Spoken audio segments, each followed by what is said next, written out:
gather them together, black and white, Bishop Tutu, everyone, come together and repent for lying on God.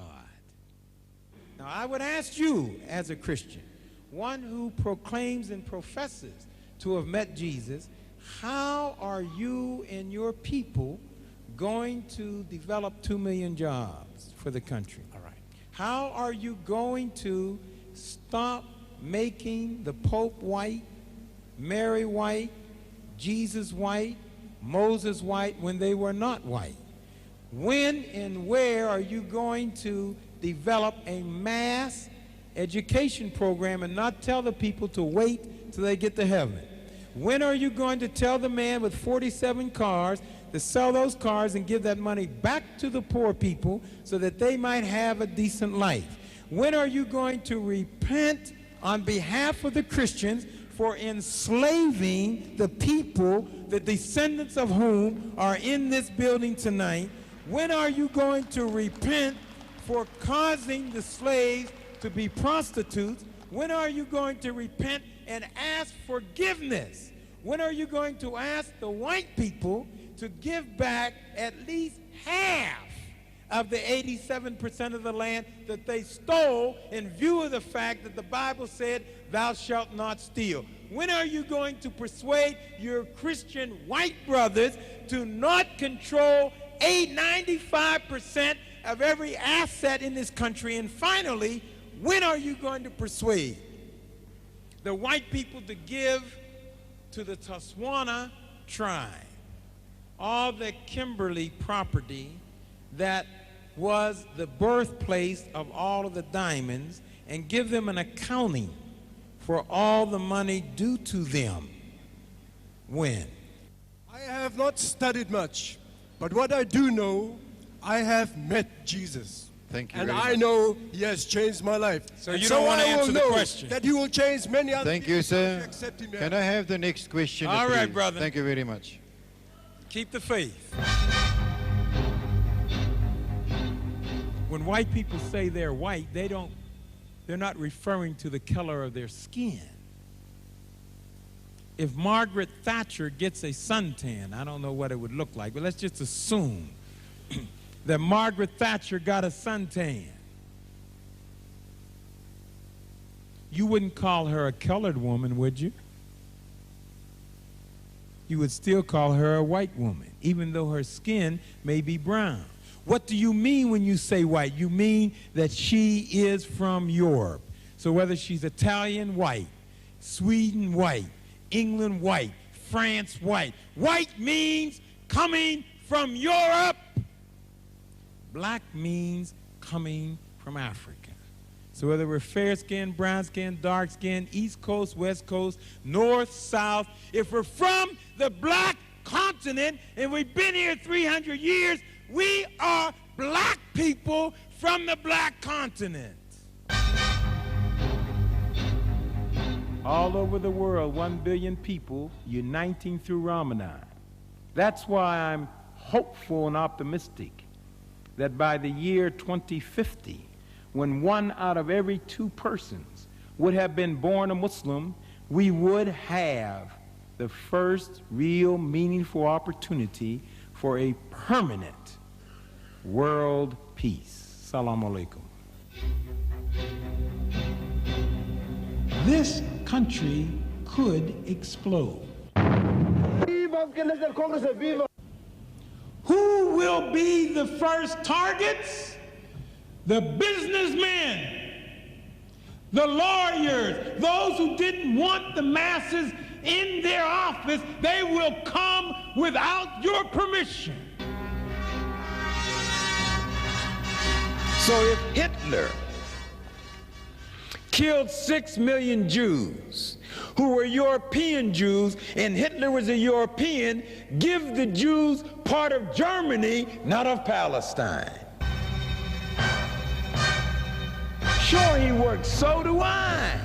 Raising the kids is not easy. Cooking and washing and taking them to school, this is not easy. He doesn't seem to understand I work too. What What I'm trying to find out, and you may know better than I do, tell me specifically, if I got this, everyone in this room, and we went out to the homeland and we started teaching people how to read who did not know how to read, what would the government do? What I'm saying to you in closing is that there is a great opportunity to really be a new South Africa and a new African. Forget the begging. There will be no gifts. I don't care what the World Bank tells you and the International Monetary Fund tells you. It's crumbs.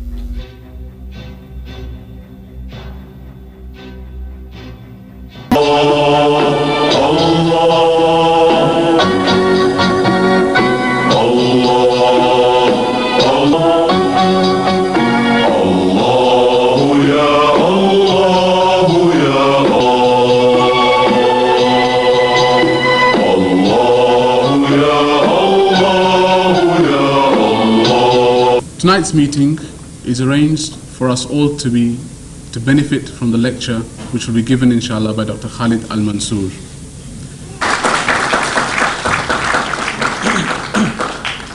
Assalamu alaikum. It's a great pleasure for me to be here tonight, and this is the very first time that I have had the privilege and honor of being at the London School of Economics. Of course, we read about the London School of Economics all the time, and we have from time to time entertained a certain awe and, if not envy and jealousy, to based on the fact that you are provided with the best scholars and the most refined thinking in the Western world. At least this is the reputation that you have. I want you to know that my topic tonight is one in a series of lectures that I will be delivering here in London. It is one that frightens me because of the scope of information that one has to address, and normally a topic of this nature would require about a week and maybe 3 lectures a day for a week to try to set forth the framework of the New World Order and what Islam might do in the 21st century.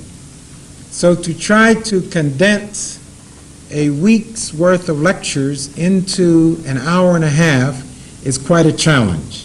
And therefore, unfortunately for you, I will have to oversimplify some of the information, and I will have to take a few shortcuts here and there, and hopefully during the question and answer period you will be able to focus on some of the areas that I've had to go over quickly. But please, when you ask a question, do not say, sir, you have oversimplified. I know that. I'm telling you in advance that there will be oversimplification because of the time constraints. I would also like you to know, by way of trying to evaluate the various lectures that I will be giving, I do not classify tonight's lecture as the bomb lecture. I have a bomb lecture, explosive lecture, that will be given, and that will not be tonight. That lecture has been reserved for Sunday at 4 o'clock at Brixton Leisure Auditorium. That is the bomb. So when people ask you about the bomb, this is not a nuclear bomb and it's not an atomic bomb. This is the intellectual bomb. That will be dropped on Sunday, 4 o'clock sharp. We would like you to feel free to come and invite all of your friends Sunday at 4 o'clock. There is a notice outside that will describe the location in greater detail. I am assuming that the audience tonight is made up of scholars, made up of Muslims, Christians, Jews, made up of people who have not been to school, and made up of people who are sincere and people who are not sincere. I hope that is the case, because I wanted to have a mixed audience because it is important to me to be able to learn from the experiences of giving lectures. So the question and answer period is of great importance because I get a feel for the direction and the trends, and it's through your analysis that I'm able to benefit and grow. So during the question and answer periods, do not feel reluctant to ask whatever you would like to. I have as my outline tonight an attempt to give a quick review of the world that we are living in. And I'm just going to start, say, in the last decade, to kind of wander around the world to try to get a perspective that we can agree upon.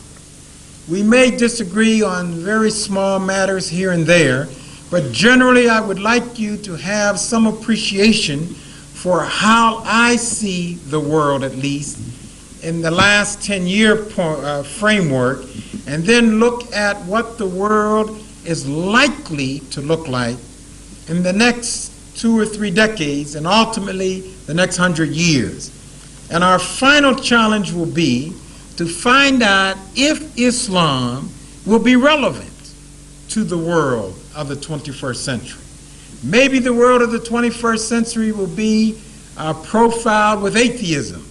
Maybe most people will be tired of religion, any religion and all religions. Maybe people will be looking for other means to find the sublimation outlets.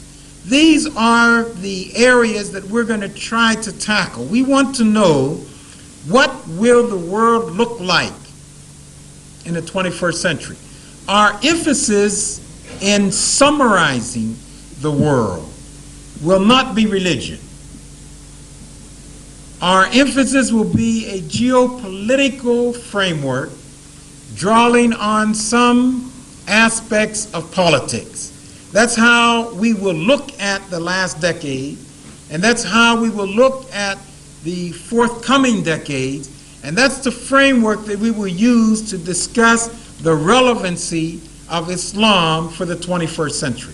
So let's take a little jog around the world to look at the last 10 years, and you will quickly appreciate the number of us who will be out of breath, because none of us expected to find the political, economic changes occur so rapidly. We thought there would be changes in Europe, and in Asia, and in Latin America, and in Africa. We thought that these changes, we could predict generally what form they would take. But beyond our greatest expectation, we find ourselves in the midst of a world that we're not totally familiar with. Even our most sagacious minds did not foresee such a crisis collapse of the Soviet Union. It was only a few years ago that the superpowers were trading threats. They were predicting the ability to bury one another. They had the capability of not only burying themselves, but of burying the rest of us. That was the world where we saw the jargon of the Cold War, the nomenclature of confrontation. It was generally assumed that Russia or the Soviet Union would champion a certain economic, political ideology at least for 50 more years. And the United States, the same. But in almost a twinkling of an eye, the Soviet Union doesn't exist. It's almost as though we're overnight. It just isn't there. Lenin is looking for a home. The statue is no longer in favor. And all we can hear is that faint whisper of Gorbachev, who said before the collapse occurred, "I see a Europe that encompasses Russia, not all of Russia, Russia from the Urals to the Atlantic. That's the Russia that Gorbachev saw for the Soviet Union. Germany. We remember vividly the Great Wall, symbolically that divided the East from the West. In real terms, a wall that represented a different approach to geopolitical phenomena in the West and in the East. That wall is no longer there. Berlin has been united. More importantly, Western Germany represented the most advanced economy in the West, in Western Europe. Eastern Germany represented the most advanced economy in Eastern Europe. To put the most advanced of the East and the most advanced of Western Europe together must pose many challenges, fantasies, and many projections from all of the economic and political models we have been given while students at the London School of Economics. Who could have expected it? Who could have expected that Japan, after being selected to receive the atomic bomb in 1945, who could have expected that Japan, like the phoenix, would rise from the ashes today to be, for all practical purposes, the most stable economy in the world? Who?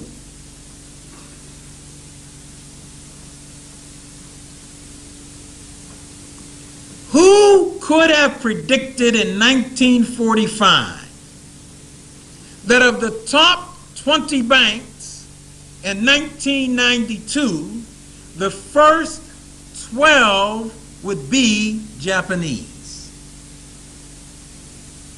What about Citicorp? What about Chase Manhattan? What about the Bank of America? They just are not listed in the top 12. A world overtaken by sudden change. Is there sufficient infrastructure to accommodate this change, to be able to direct an orderly program to know where we are going? When we look at Europe today, we find that England and France and Italy and Holland, Spain, Greece, Portugal have been reduced to somewhat minor roles economically. The power is with Japan. The power is with Germany. Russia has an unenviable role of offering its nuclear capability either as blackmail or for begging. They will either chase assistance and aid around the globe in exchange for protection. Recently, they have made a proposal to the United States of America that they would like to join hands with the United States to provide an umbrella of security for the West. And watch all of those third world deviants who might not know how to conduct themselves in a modern civilized world. The same Russia only a few years ago who loved to talk about standing for the progressive elements in the world, standing for the underdog, standing to protect those who are downtrodden, today is saying, America, if we join hands together, we can keep them in their place. Of course, those of you who followed current events closely would not be completely surprised at Boris Yeltsin's offer. You probably already know of the exchange in writing between Brezhnev and Nixon, where Mr. Brezhnev said to Mr. Nixon, we both represent the two most powerful countries in the world, and we are acting like children. We are letting the rest of the world manipulate us. If we would put our hands together, we can control the world, and our first mission would be to attack China with nuclear weapons. Mr. Brezhnev, in the midst of the nice platitudes from the left, Brezhnev was confiding his heart to his colleague. He said, we can't let the Germans and the Japanese run away with the prize. We won the war. They lost the war. They are moving ahead, and we are draining ourselves through a maddened armament fixation. Why can't we wake up? And he said we should wake up because we are both white.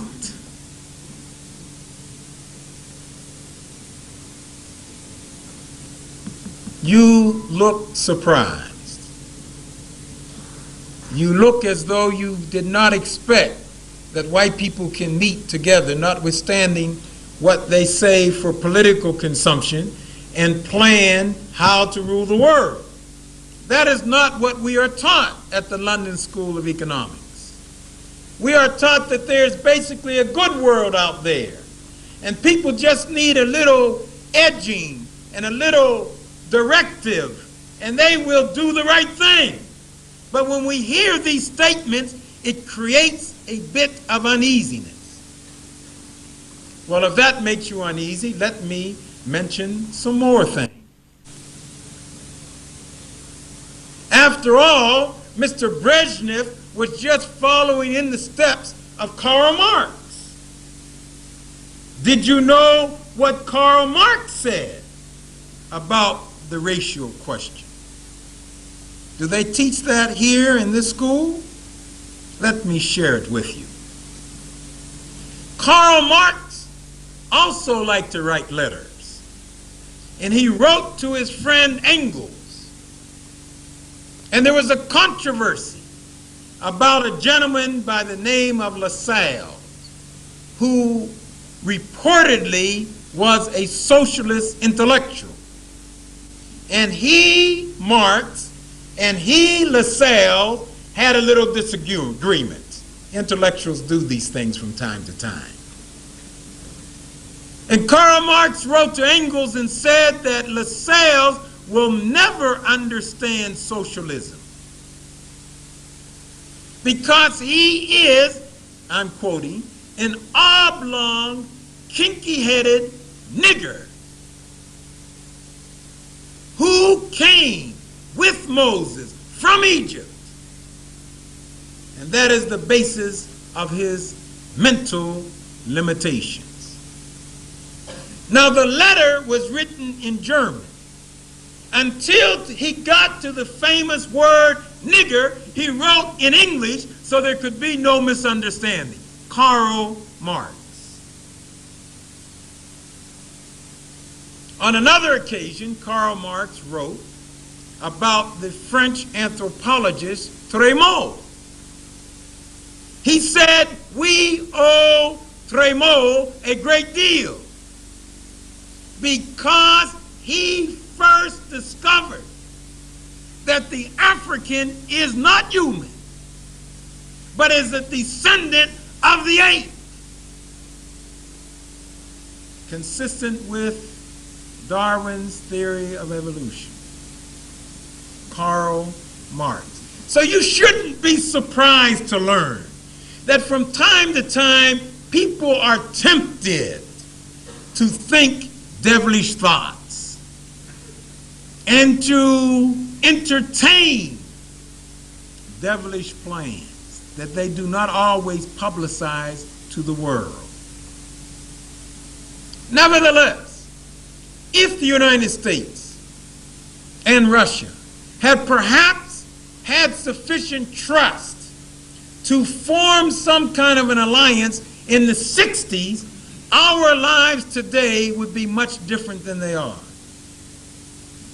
But it is that 30-year gap that has brought about this immediate transformation of a crisis that no longer affords Russia or the United States the luxury of controlling the world economically and politically just by shaking hands in their private chambers.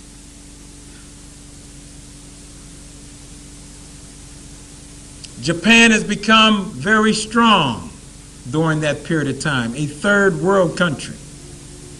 And the United States has become very weak. Russia, the Soviet Union, is literally bankrupt.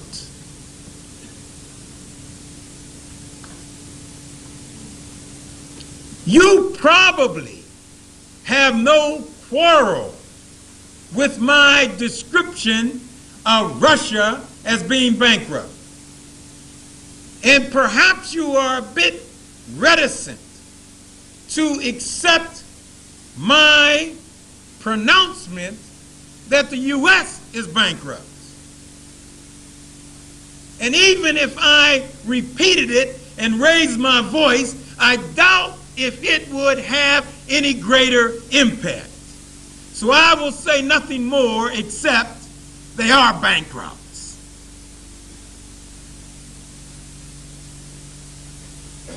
It is projected that the United States may well, by the year 2000, have a gross national debt of 13 trillion. The annual deficit, depending upon which accounting system you employ, ranges from 300 to 600 billion a year and rising. The junk bond syndrome that operated in America over the last decade has virtually reduced the country to its economic needs. A small group of greedy investment bankers, coupled with their lawyer friends and financial institutions, have sold pieces of paper for valuable consideration that is worth very little more than junk. This much credit I will give them. They did have the honesty to call it junk. You have to ask yourself, why would a critical, sophisticated, educated public buy commercial instruments that are described as junk? You couldn't sue for fraud or misrepresentation because you were told it is junk.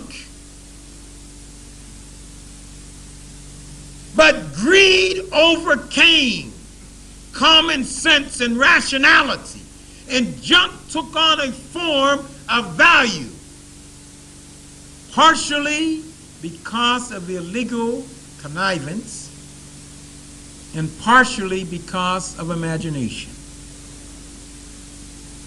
There is a book written that you must read called The Den of Thieves. The Den, D-E-N, of Thieves.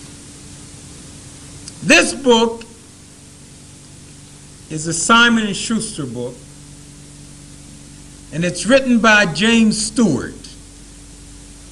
It describes all of the details of the junk bond. Let me give you just two examples so that you have an appreciation why America is in such dire economic straits, why Japanese bashing has become the fashion for the politicians to escape the reality of America's present position.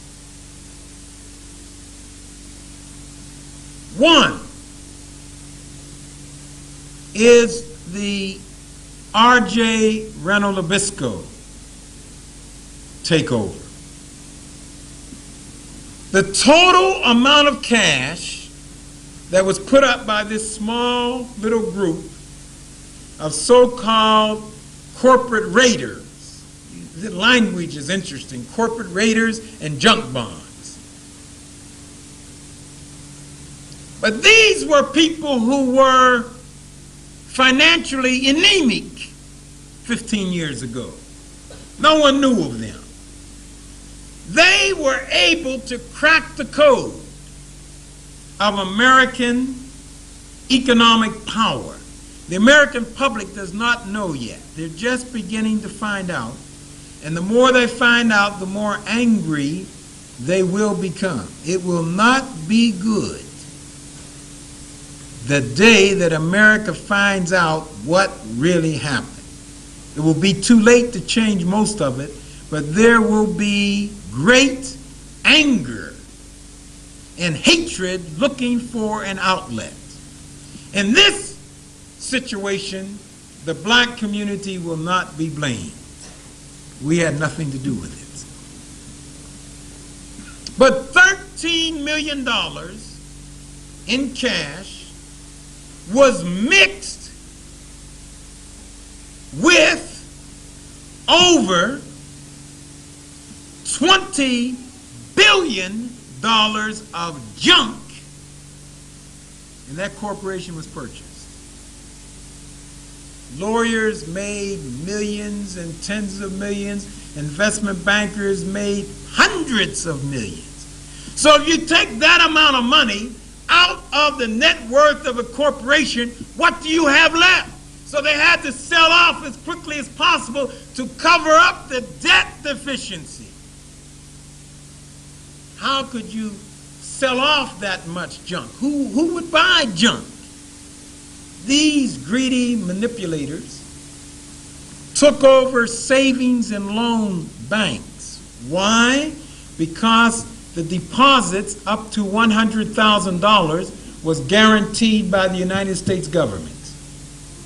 So if all of you had a deposit account in a savings and loan bank up to $100,000, I don't care what the bank did with your money, you could get it back from the United States government.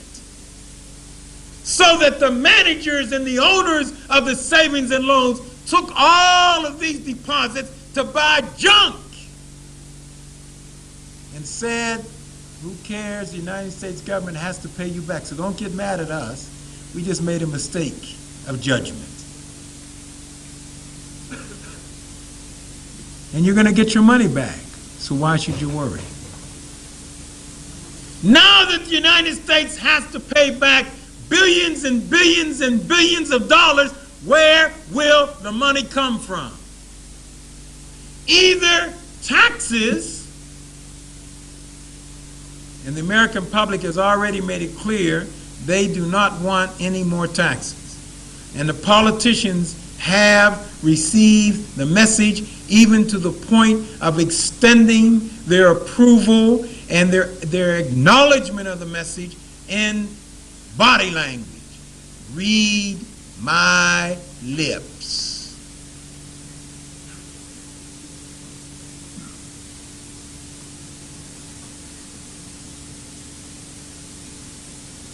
Where will the money come from?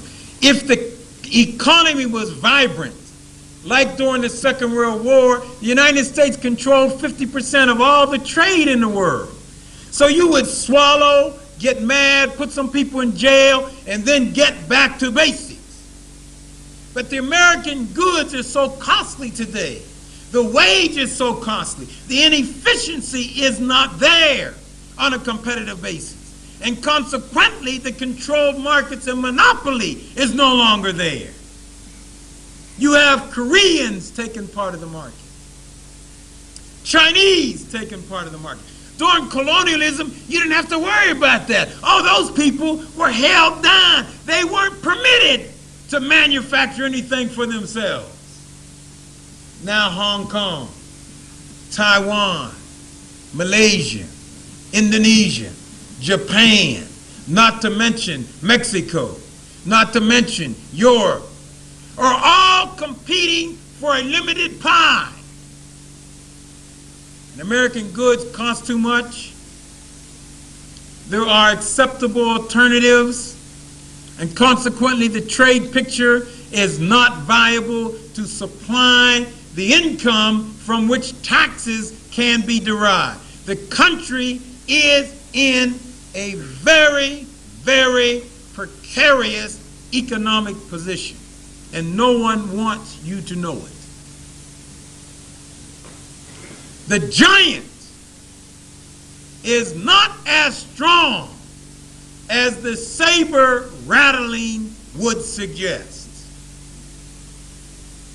And that makes it all the more dangerous. When a person begins to lose power, when they have been convinced that they were selected by the Almighty God to rule, sometimes psychologically you act bizarre.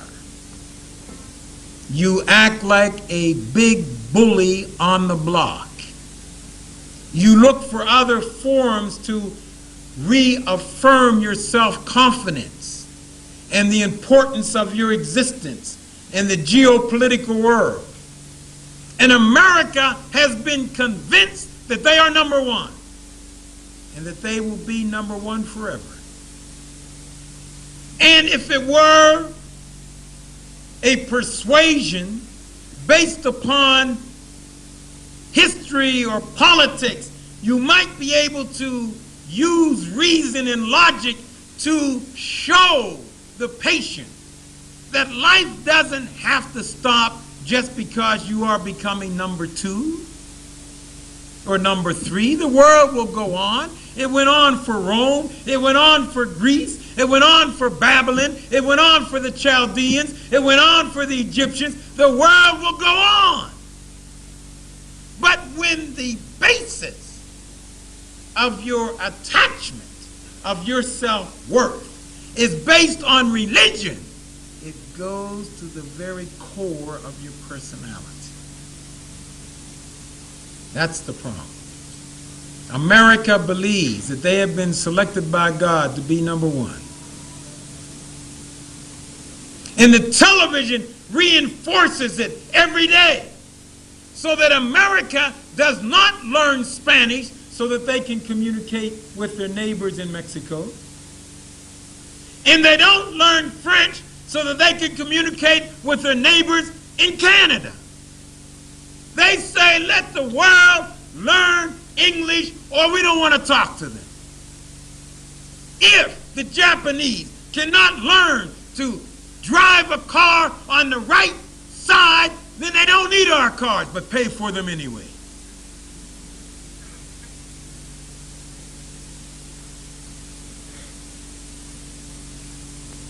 The ethnocentrism embodied in the religious message that God has selected them as number one is an outgrowth of slavery. It's an outgrowth of being in a position of power for 100 years and having that power translated to you by the media. The television kept people intoxicated with the importance of their role in history. The TV, not the school, the TV told us through the soapbox operas and through Perry Mason and through Tarzan and through the romance that America will always be number one. And as Tarzan screams in the jungles of Africa and the natives' eyes become enlarged and perspiration becomes pronounced, and as they make the quickest moves that they can in a 100-yard dash, this affirms the superiority of America. But now it's changed. Asia has changed. Korea, Taiwan, Hong Kong, Singapore, countries that are disciplined, aggressive, ambitious, well organized, seeking a place for their people and a place for security in the 21st century. The Middle East, to the extent that oil remains in demand, you will have countries with relatively small populations with enormous surpluses. And gradually the price of oil will start to move. 25 and 30 and 35 and 40. It's supply and demand.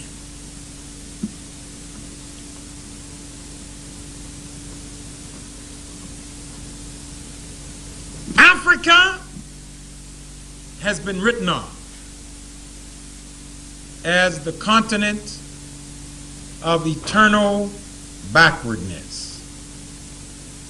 We are told when we discuss the 21st century, we need not mention Africa, perhaps in the 22nd century.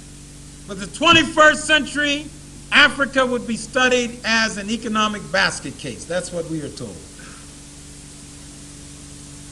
A country that is as large as India, China, Western Europe, and the United States put together. Enormous resources, agricultural capability, but written off. In one respect, Africa has not recovered from the 100 million of its favorite sons and daughters that were kidnapped from that continent over a 300-year period and reduced to slavery. We sometimes review the acts of Hitler because they are more recent, over a 5 or 10-year period. And we say just how this barbaric man could have the audacity and the inhumanity to kill 6 million. He must be a lunatic possessed by the devil. But over 300 years, what was your conscience doing during that period of time? Maybe the first 10 years, greed overtook you. Maybe the next 20, you didn't hear the screams of the baby. And you didn't know exactly how the slavery system would operate in the New World. But surely, over 300 years, the planners became intricately and intimately familiar with all of the details of the life of a slave. Nevertheless, the church condoned it. Nevertheless, George Washington owned slaves, the first president of the United States. Nevertheless, Thomas Jefferson not only owned slaves, he said that an African is genetically inferior for intelligence to any white man. He wrote it in his diary. His diary has been compiled in a book called Notes on Virginia. In his diary, he said he met one black man, a Mr. Banneker, who designed the city of Washington, D.C. He said this black man might prove the exception to the rule. So he wanted to find out if this one white man could look at the one black man and see if there was an exception. He concluded it's not an exception. It just looks like an exception. The fact that he wrote one of the first almanacs in America, this black man, that didn't make him an exception. The fact that he made one of the first clocks in America, that didn't make him an exception. The fact that the White House and the Congress and all the streets in Washington, D.C. were designed by this black man, Mr. Banneker, that didn't make him an exception. Thomas Jefferson, who wrote, "All men are created equal," when he was talking to his family, wrote also, when he was talking to the world, the black man is genetically inferior. That means there's nothing he can do. There's no amount of education that can change his destiny. I don't want to go into the Society for the Colonization of Free Negroes, not slaves, but free Negroes in America, established by the Founding Fathers. This we will delay to another lecture. I want you to see how America came to believe they were number one. Every time they could rape a black slave, murder, a slave had no rights. If one day you were in a bad mood and you felt like going down in the field and shooting the slave, you could do it. Some slaves were hunted like animals for fun. Ads were taken out in the newspapers advertising slaves, describing them so they could be recaptured after they ran away. Beaten. Their legs were cut off, put into barrels. Spikes were nailed into the barrel. And then they would roll the slave inside the barrel down the hill for fun. They didn't tell you that.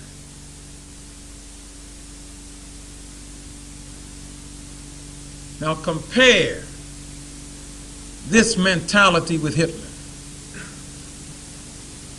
The mentality gave rise to the belief, if we can do that, rape anyone we want, murder anyone we want, hang anyone we want, we must be number one. Forever. That's why it's so difficult to look at the Japanese. Non-white. How did they do it? How many more are coming after them? Some of the statements that come from America are erratic. One man says you're not sufficiently endowed with the work ethic. That's true or false. So you then give all the evidence of how efficient the industry is. You don't have to get mad and talk about we'll drop an atomic bomb on you like we did in the Second World War to show you how technologically advanced we are. This is not nice. Nor is it comforting. But that's what happened. Not by a gentleman uneducated on the street corner who's unemployed looking for a way to feed his family, but by a congressman who is representing the United States government in Congress.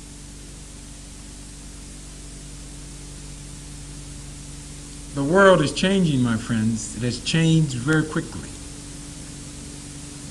China and Japan have now decided that they must move quickly to bury their differences because the equation of survival is changing. China is no longer secure.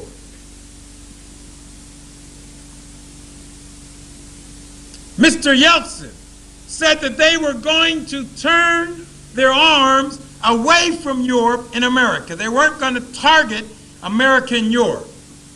But he said we can't destroy all of the arms because we have neighbors who might become a problem. And some of the so-called Islamic fundamentalists might become a problem. So we're going to keep our nuclear capability turned on them. The world is changing. The Chinese are not secure. The Japanese are not secure. We were told that the world should operate on the basis of performance. Whoever is the best, give them the prize. Japan said, we had the atomic bomb dropped on us. We don't have any resources at all. Japan would be like taking the entire or half of the American population and stuffing it into the state of Montana with no natural resources. So they have to go out and get natural resources, bring them back. They have to pay the money to bring them back to manufacture goods and then sell them outside again and still be number one. That's a challenge. So the Japanese are saying, if our goods are in fact the best, why not just give us the credit? Why threaten us? The world is changing, and the world wants to know what to expect. If crisis after crisis can occur this quickly, what will happen next?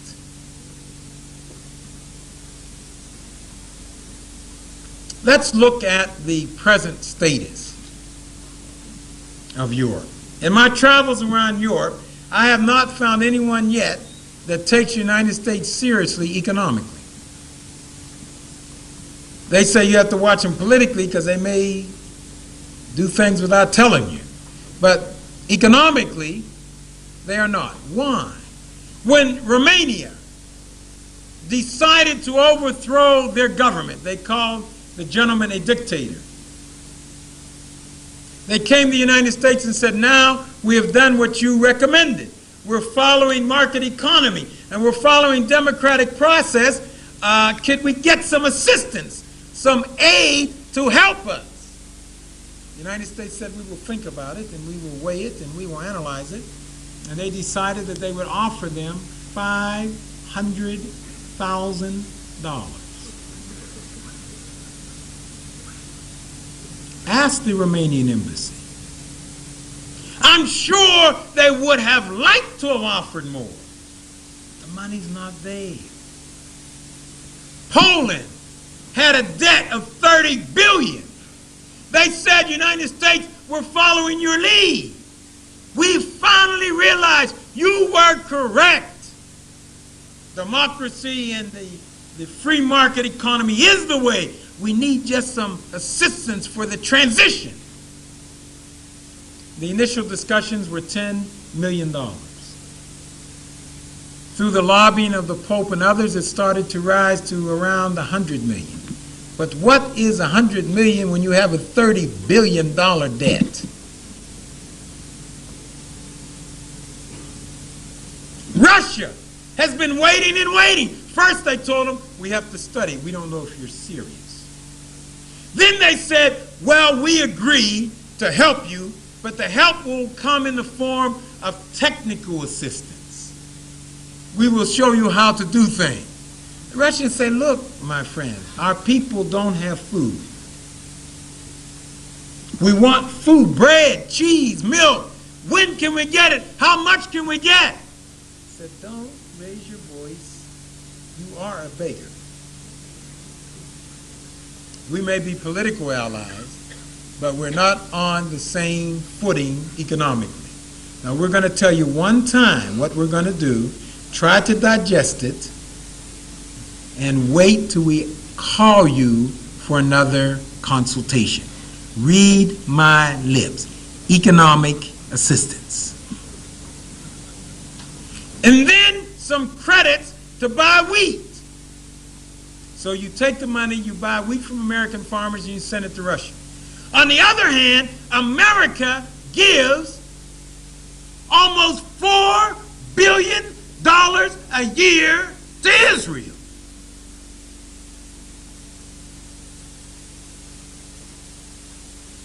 Now, could you please tell me, in the geopolitical scheme of things, even a weakened Russia, how do you equate? Do you equate Israel to be 10 to 20 times more important than Russia in the geopolitical equation? This is the reality. Since 1967 until today, Israel has received from America in aid $77 billion.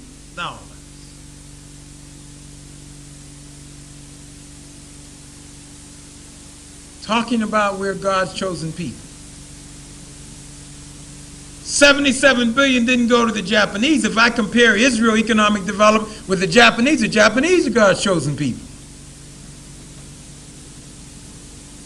77 billion, and are now looking for another 10 in credits. And during the Gulf crisis, they said that we deserve 2 or 3 billion at least. And you asked them why, they said because we didn't do anything. So if you deserve 2 or 3 billion for doing nothing, what do the countries deserve who did something?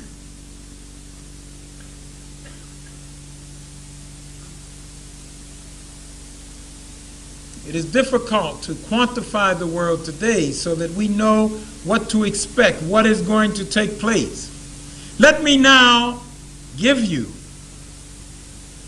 what I see occurring in Europe first. I see the power of Europe residing in the hands of Germany. The most efficient, the most technologically advanced, the most sophisticated in world trade of Europe. There will be minor players. England will still be around, but it will not be a major player. So their insistence to reserve the option to decide whether or not to accept a common currency, this is to try to keep the empire alive. This is psychological. No one cares. Doesn't matter. The Lords of London and the financial institutions of England, you have to read about them in the appendices in the future. The power is the United Germany, economically. And they have incredible markets. Eastern Germany knows how to deal in Eastern Europe.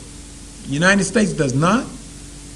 England does not. France does not. They have their own rules.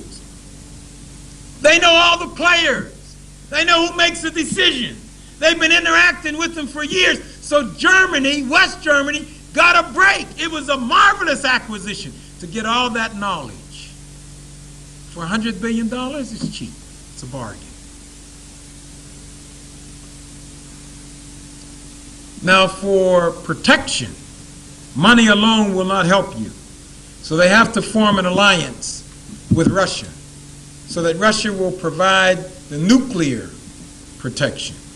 And Germany will provide them with economic assistance, technology transfer for the foreseeable future, and cash. Germany's paying $1 billion a month now to maintain the Russian army, to help persuade them to leave Germany, all 300,000 of them.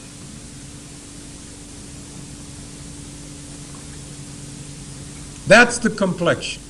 So if you're in school now and you want to start studying a foreign language, take some German classes. It will come in handy. The common market is a nice dream, capable of exploding euphoria, but Germany is the center. Scandinavia and Switzerland and Italy, these places are interesting, but they will never compete with Germany. Not in our lifetime. In Asia, the two powers will be Japan and China. The Chinese control many economies in Asia. Philippines, Chinese are very strong. Indonesia, Chinese are very strong. Singapore, Chinese are very strong. Malaysia, Chinese are very strong. Taiwan, Hong Kong, Chinese are very strong.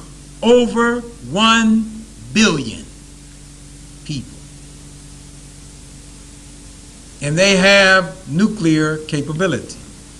How much? No one knows. Those who say don't know, and those who say, and those who don't know say. So Japan will form an increasing alliance utilizing the nuclear capability of China and transferring to China some of their advanced technology in electronics so that they can feel somewhat comfortable that they're not going to be abused every other week. And Japan will extend its empire. Did you see that the new president of Peru, Mr. Fujimori, is of Japanese descent? Did you know that there are 1 million Japanese in Brazil? And Japan is investing in northern Brazil and recruiting the Brazilian Japanese to help orchestrate the strategies? Did you know that the head of the national oil company of Brazil, Petrobras, is a Japanese Brazilian? The Japanese and the Chinese are moving and planning because they cannot feel secure. The Chinese and the Japanese have said that white people are racist in Europe and America, and they will think in racial terms. I didn't say that. That's what the others said. The United States theoretically could form alliance with Canada and Latin America, except the Latin Americans hate them.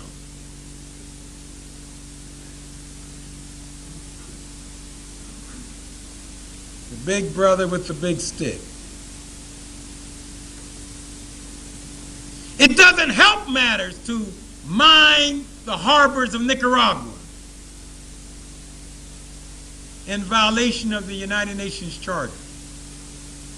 It doesn't help matters to kidnap Noriega from Panama and leave thousands of dead people in the shadow. It doesn't help your image when you say to Latin American people, we love you, can't we get together?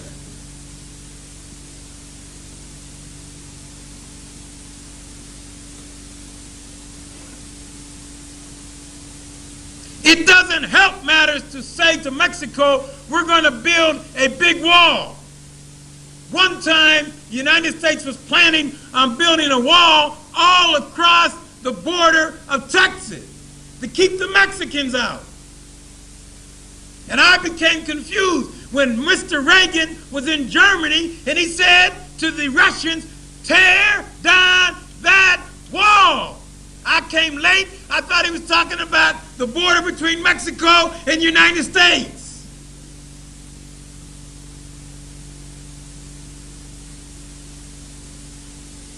It is especially offensive to Latin America to talk about putting up walls when all of the land of Texas, Arizona, New Mexico, and California, just a few 100 years, about 150, were lands owned and controlled by the Mexicans.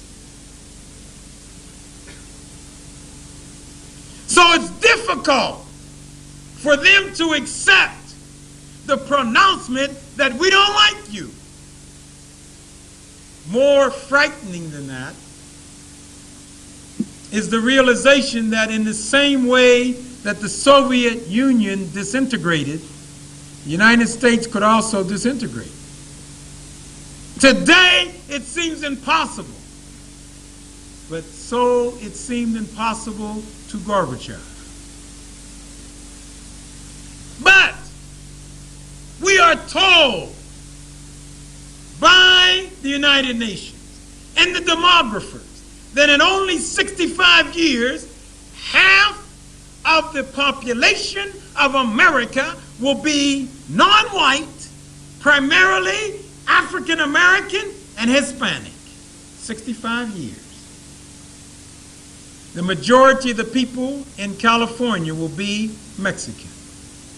The majority of people in Texas will be Mexican. What if they vote to secede from the United States and go to their kith and kin in Mexico? Would it be democratic if they voted? These are the questions that frightened many Americans as they read the cover and the story, the featured story in Time magazine in 1990 describing what the country racially would look like in just 65 years. So Europe feels that with a market of 600 million people, they just don't need the United States. So Germany wants the nuclear weapons out. They don't need anyone protecting. The Cold War is over. So they said, why should we be paying for services we don't need? We would like to take that money of NATO and put it into our big industrial machine. And for 600 million people, we've been used to 20 and 30 million people to service. 600 million, they can take and absorb our capital and our know-how and our technology for at least 50 to 100 years. So the Germans are excited. They say we have a few transitional years, but that will pass away in 2 or 3 years. We will be back in business. Asia is excited, but America's looking at junk bonds. The American public is beginning to suspect that something is wrong when they cannot feel comfortable after hearing the President of the United States borrow from the nomenclature of the Gulf War and say that recessions and hard times will not stand the same way that Saddam Hussein will not stand. The American public said, we are not convinced. Give us the specific plan. We want concrete examples. The ratings have continued to go down. They have crashed through that 50% plateau. You remember in the Gulf War when people were dreaming about we're back. We are strong. We are big. The whole world fighting how many people? How would you measure your strength based on that encounter? With B-29s dropping the equivalent of 1 atomic bomb a day. And you're going to measure the same as invading Grenada that has a total population of 100,000? But the press used the romantic image to tell America through the eloquence of Ronald Reagan, America's back. George Bush tried the same thing, but America's unemployment lines are too long. They know too many people that receive pink unemployment slips. They saw too many veterans come back from the Gulf War and from Europe who don't have jobs. And General Motors is still talking about they may have to lay off almost 100,000 more. IBM said they may have to lay off 21,000. The traditional viable sectors of the economy are in a collision contraction course. And the psyche of the American people is beginning to fracture. It's not destroyed, but people are beginning to become concerned. Speeches alone in poetry and political rhetoric will not provide the level of comfort that the American public is demanding. They want to know where they are going economically, how they're going to get there, and how long it will take. As I speak to you tonight, they are not convinced that anyone has the plan. The United States Congress has no more plan than Bush. They're accusing of each other of having no plans, but neither of them are presenting a plan.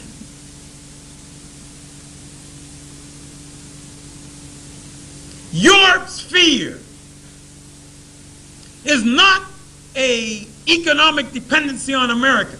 They think they can make it without America. That's what they have been telling me. Decision makers in Europe just dismiss America in such a cavalier way.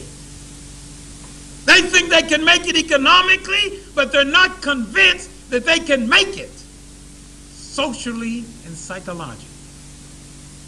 They are afraid that that electronic, existential, hedonistic monster called television is going to invade Europe. And people will be programmed to go against the basic value structure of the country. That's the real concern, and they don't know how to protect themselves. They see what television has done to America. With the $2 billion a year plus industry of pornography, you cannot present a hamburger or a dress or a car without a sex symbol in the TV ad. We are told by the sociologists that 1/3 of every female in America, by the time they are 18 years old, would have been raped, and in most cases by their natural father. The social decay in the midst of unprecedented church going, the scandals that are gravitating toward the born-again evangelical leaders have caused the country to wonder, where are they going? Did you read of the story of the gentleman who was holding his baby? The baby was just a few weeks old. I believe it was 5 or 6. And as he was holding the baby urinated on him, as babies are likely to do on any given occasion. He became incensed. He took out his knife, he cut up the baby, and he fed it to the dog.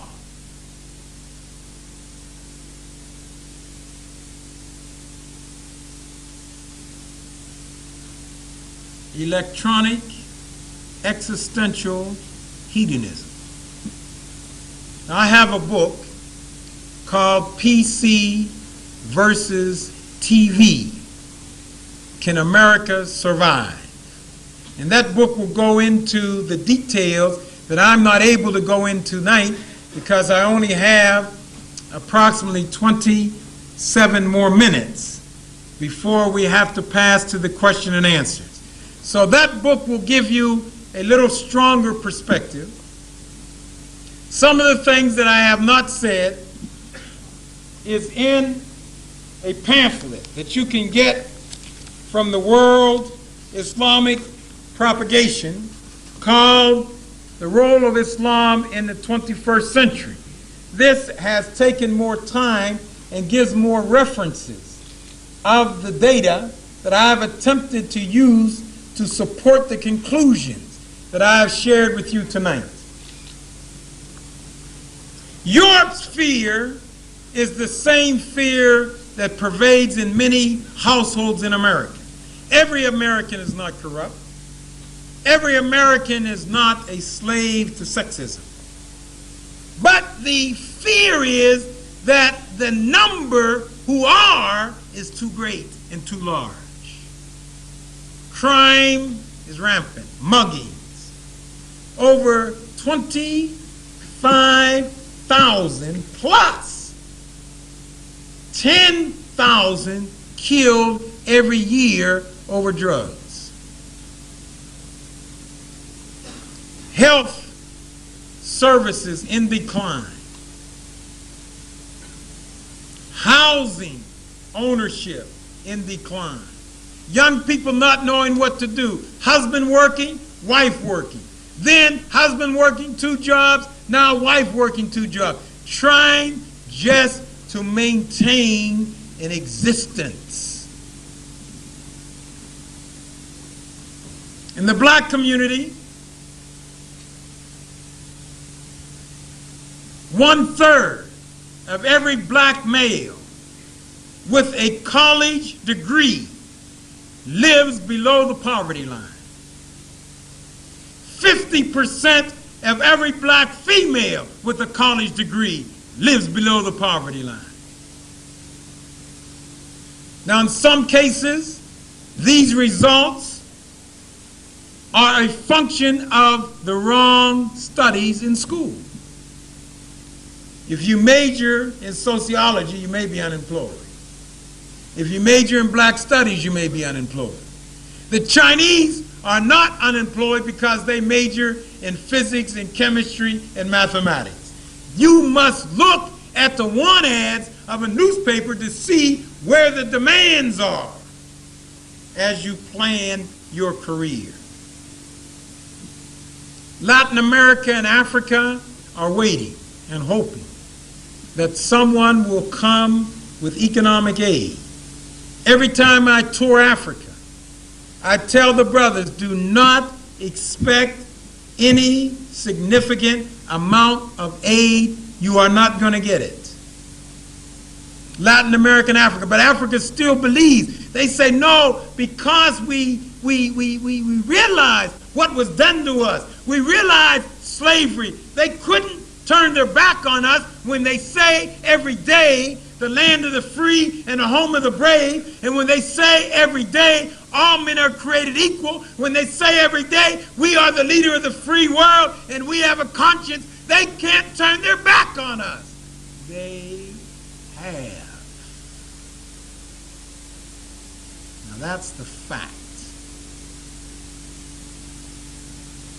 And if you remain a professional beggar, declining to take the responsibility for your future, and becoming acquainted with hard work and sacrifice, that's what it's all about. The Japanese have showed the way. You get nothing for nothing.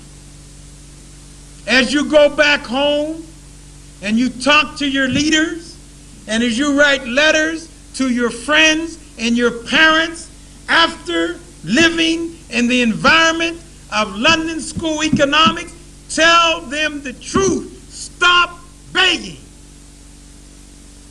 It's no longer there. No one cares. If you starve to death, it just means more food for others. The Middle East has a window, 20, maybe 30 years. Then the West will have an alternative energy source. The day they do, the Middle East will go back to the water age, the waterless age. If those economies are not developed, if those countries have not built ties with people who can be counted upon, they will see what the environment of the Prophet ﷺ consisted of.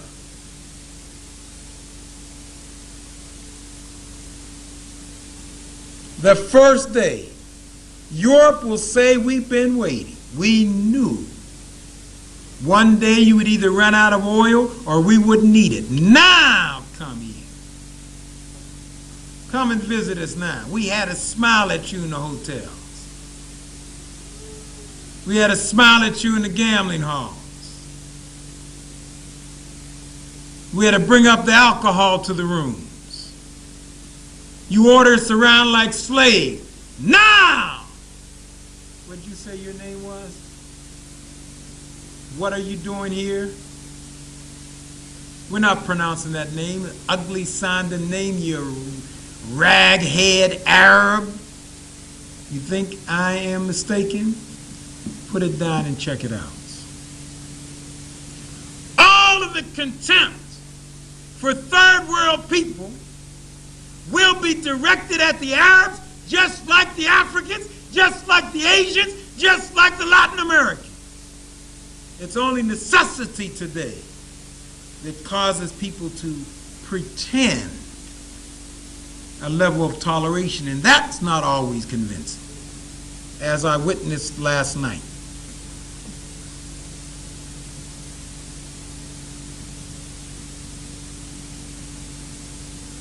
The Middle East must build strong alliances with Africa, just as King Faisal said.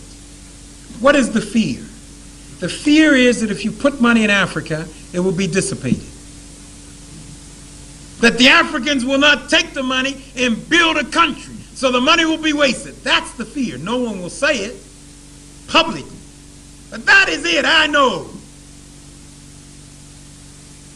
And as stories occur about Zaire and other leaders, Haiti and Switzerland, people just say we can't afford to risk half of our future in an environment that is unstable. Every time there's a revolution or an uprising, it creates fear. People are just that much less inclined to part with their reserves.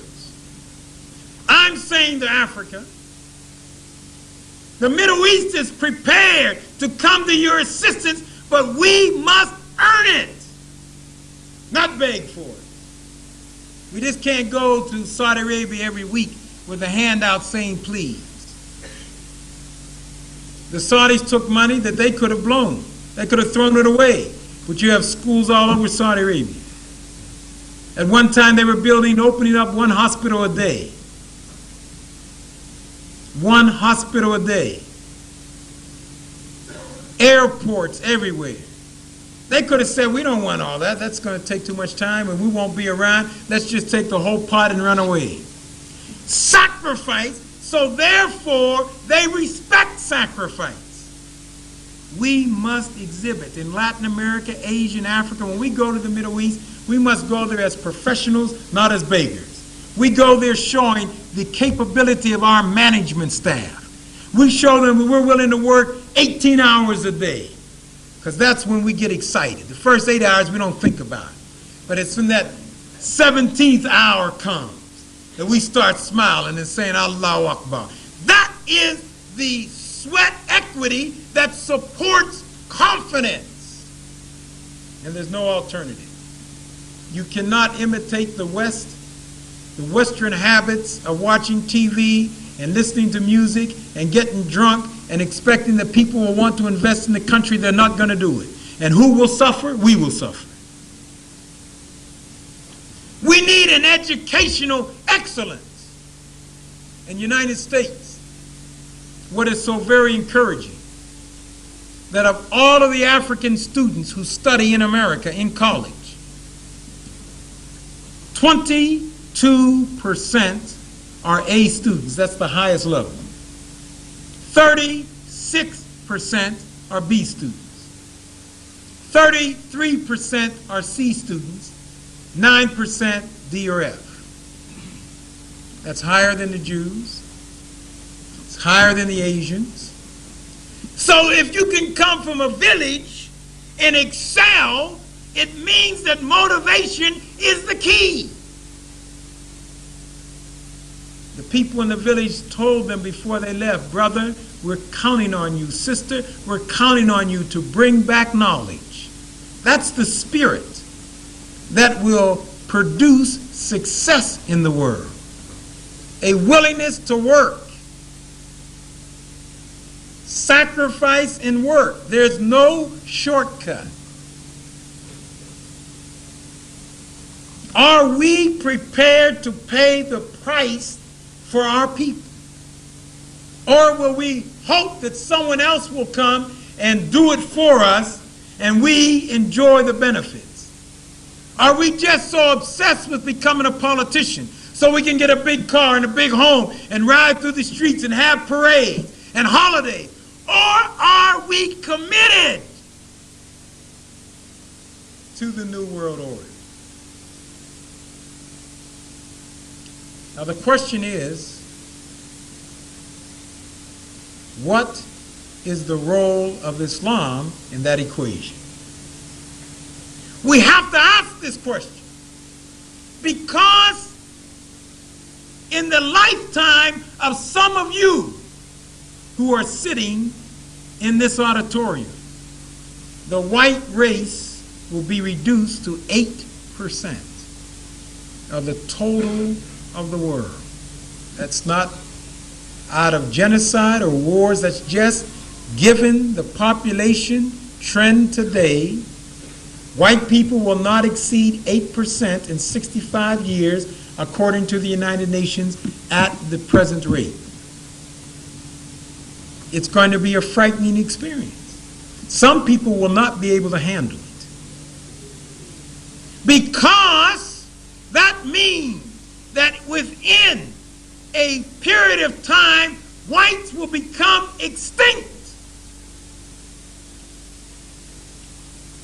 This is just the reality of numbers. It has nothing to do with feelings, has nothing to do with economics, has nothing to do with psychology. This is genetics. It's population.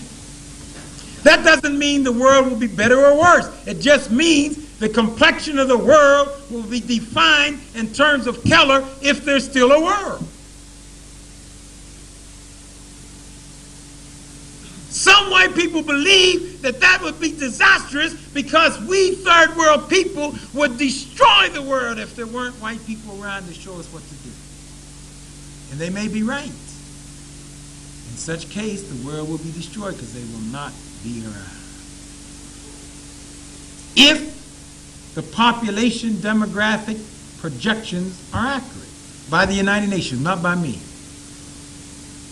Big, thick book I have. It's hard to get, so I got 2 copies.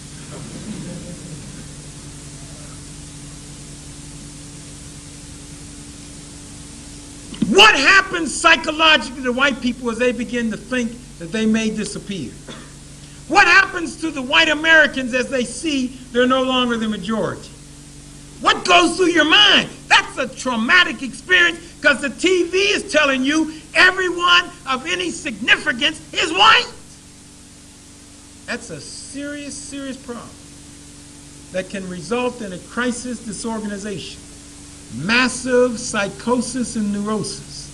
It could give rise to erratic behavior of a nature that would frighten even babies. It is a serious problem. So, what is the role of Islam? It is my contention that for white people who are entertaining the prospect that you might become extinct, Islam is the answer. Because Islam will teach you that the color of the skin is irrelevant. Islam will teach you that you don't have to survive as a white person. You don't have to survive as an Asian. If you survive as a human being, that is what is important. So Islam has a very important role for the 21st century.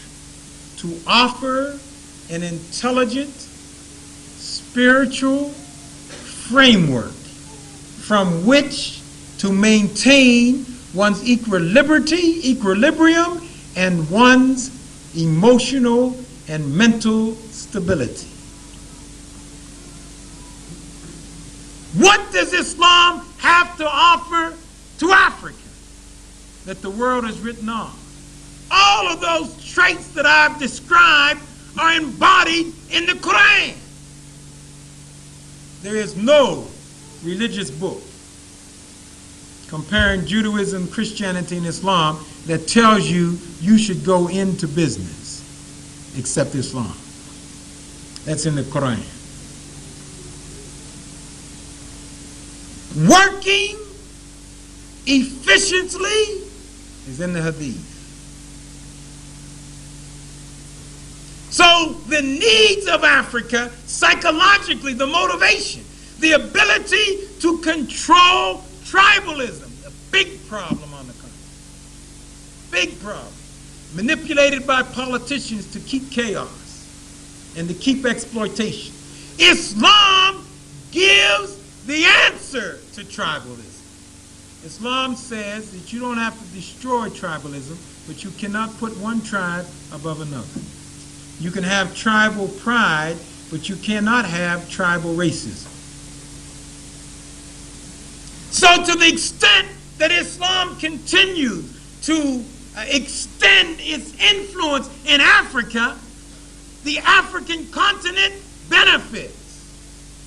Just like Blyden said. Edward Blyden wrote a book entitled Christianity, Islam, and the Negro Race. And he described how Islam built West Africa. He watched it. He observed it. He described his experience. The first African intellectual that we know of. The Muslims are told to go into business. They are encouraged. Is it therefore surprising to you that the richest black American of his day came from a Muslim family? He owned ships that he built. Mr. Coffee, coming from Coffee Group of Ghana, a Muslim family, built ships in America.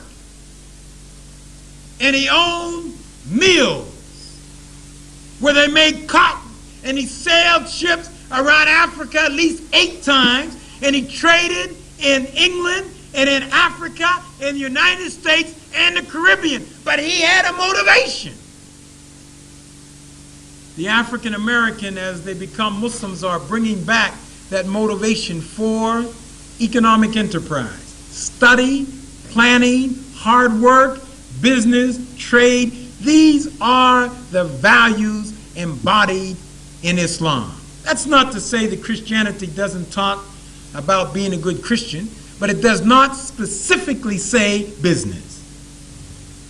And in fact, when you look at the Pentecostal movement and the fundamentalist movement, these people seldom go into business. Because they are told to wait till you die to get reward. Africa cannot adopt that philosophy. I'm not condemning Christianity. I'm just simply saying we know what we need on the continent. We need a directed motivation, and when we compare the various ideologies to obtain that, Islam looms powerful. Islam can help America, both black and white. Because Islam can address the psychological problem and can also address the social problem. Islam is more effective than any religion in America in taking people off drugs. And America has a big drug problem. If we eliminate the demand, the problem disappears. So to the extent that Islam embraces America, and America embraces Islam, some of the social and economic problems that I have described can be directed. For this reason, the Japanese sent Professor Itagaki to Saudi Arabia just a few years ago. And they asked him to examine Saudi Arabia, both the economy and the religion. They wanted to observe the interaction of the economy and the religion and the social values to see whether or not the religion of Islam would be beneficial for Japan. And I have the findings in this publication, direct quotes from Mr. Professor Atagaki's study and his recommendation. He said for the problems that Japan will be facing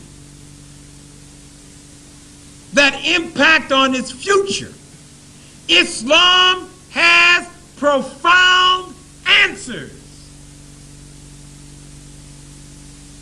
Can you imagine the whole country of Japan becoming Islamic? They're studying it. The next move is up to us. Can they find anything in our life that would suggest to them that they should be Muslims? Or are we like the others?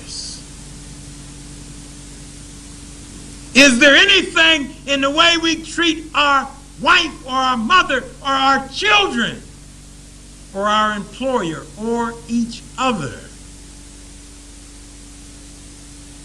that would prompt the Japanese to say, we have no choice? Allahu Akbar.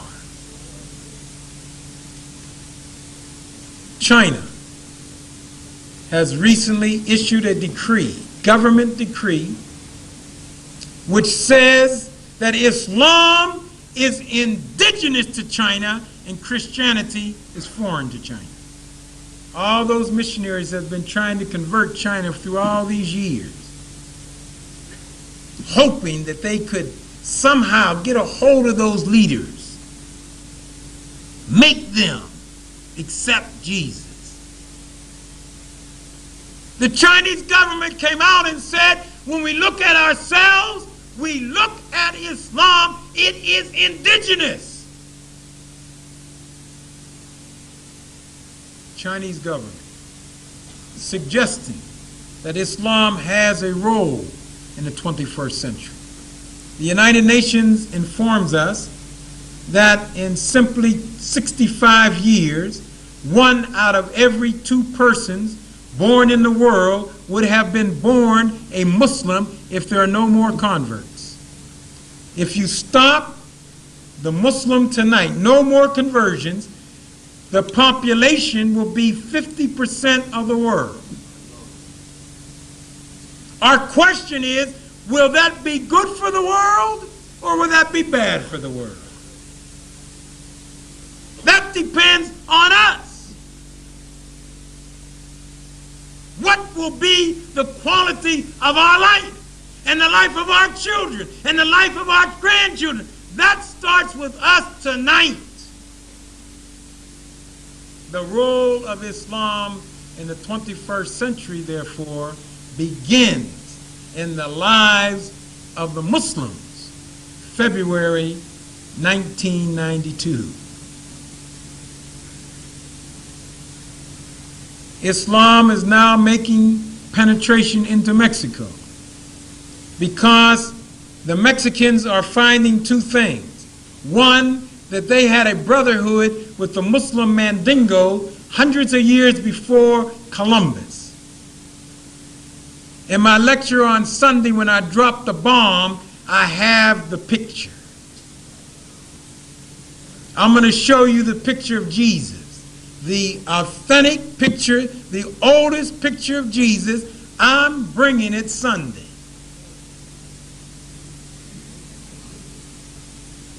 Harappian people. I'm going to quote from Columbus's diary what they will not tell you during the 500th anniversary ceremony. Sunday is the bomb. That's the bomb. When I tell you the bomb, I mean the bomb. When I say hit it, I want you to hit it. And when I say quit it, I want you to quit it. You cannot touch this. That's Sunday. Do not miss Sunday. Come early because the seating capacity is limited. Bring all your friends, spread the word. You will never hear a lecture, nor will you ever see visuals like you will see Sunday until I return. Sunday. White, black, Christians, Jews, Muslims, atheists, bring anyone and everyone Sunday. And then come alive and stay alive. Sunday.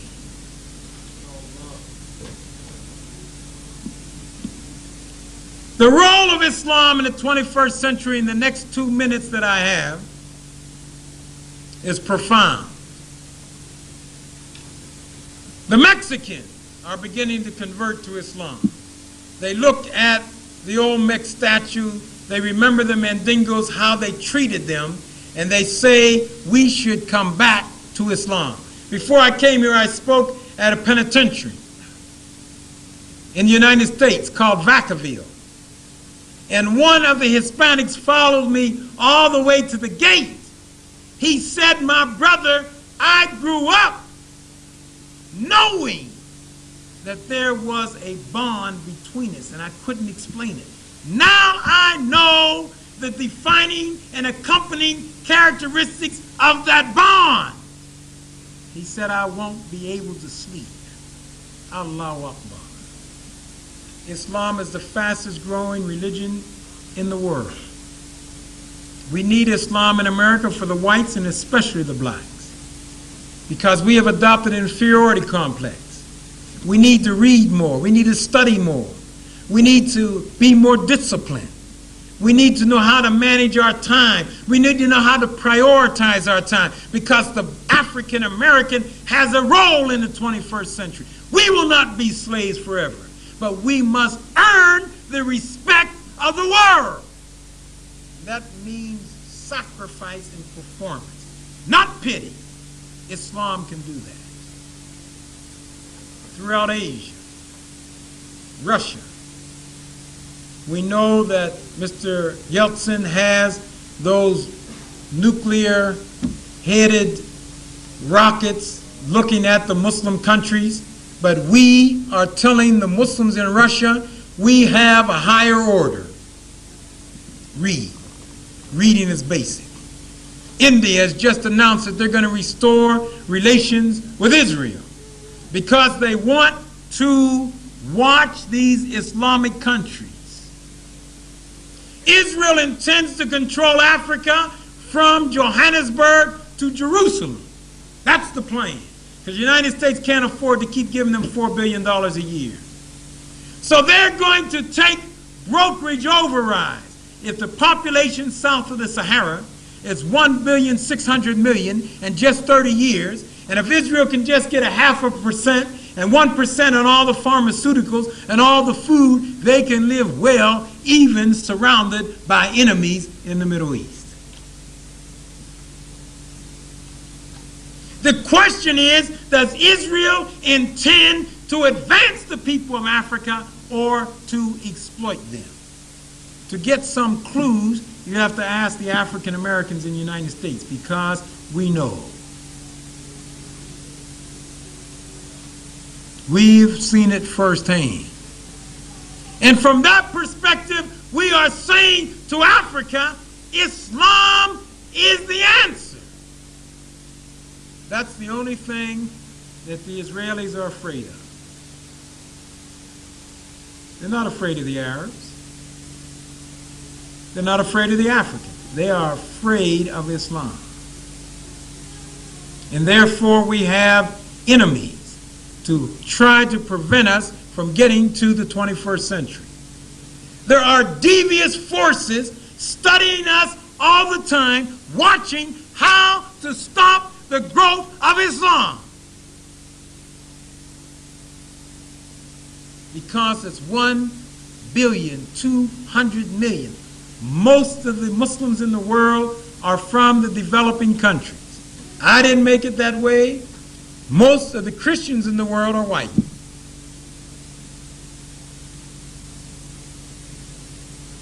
Islam is for everyone. Christianity is for everyone. But the numbers speak for themselves.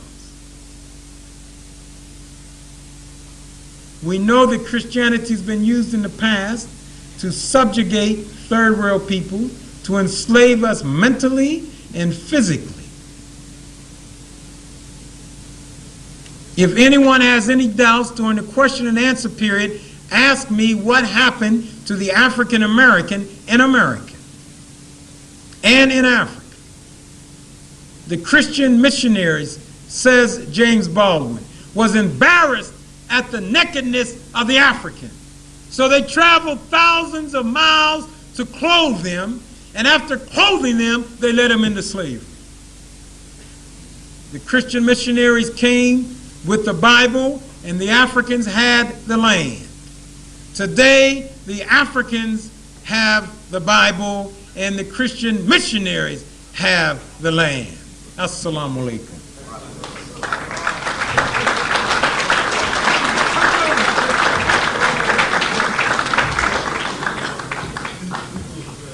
Thank you, Dr. Khalid, for a mentally stimulating lecture. Ladies and gentlemen, brothers and sisters, now is your opportunity to put any questions you have to Dr. Khalid. Unfortunately, today we do not have a microphone for you to come and put your questions, so please raise your hands and Dr. Khalid will pick and choose. He will also repeat your question for the benefit of the camera, so please make sure that you put a question and do not make a statement. Please also try and ensure that your question has as much to do with the topic as possible. We have an hour and a quarter for this session, and I wish you the best of luck. Thank you. Questions, anyone, and anything. Let's go here first. Yes, sir. Alaikum salam. Allah salamat. All right.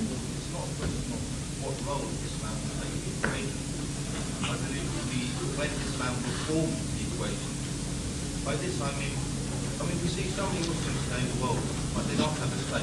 Muhammad before people to Islam, yes, as individuals, but he also established a system for them to live their lives. Yes. Economic, social.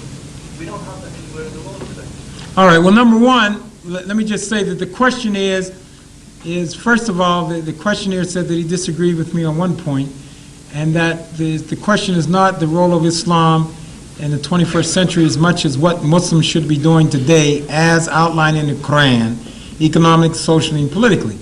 And that's not a disagreement. I never said that Muslims should not be living the life of Muslims.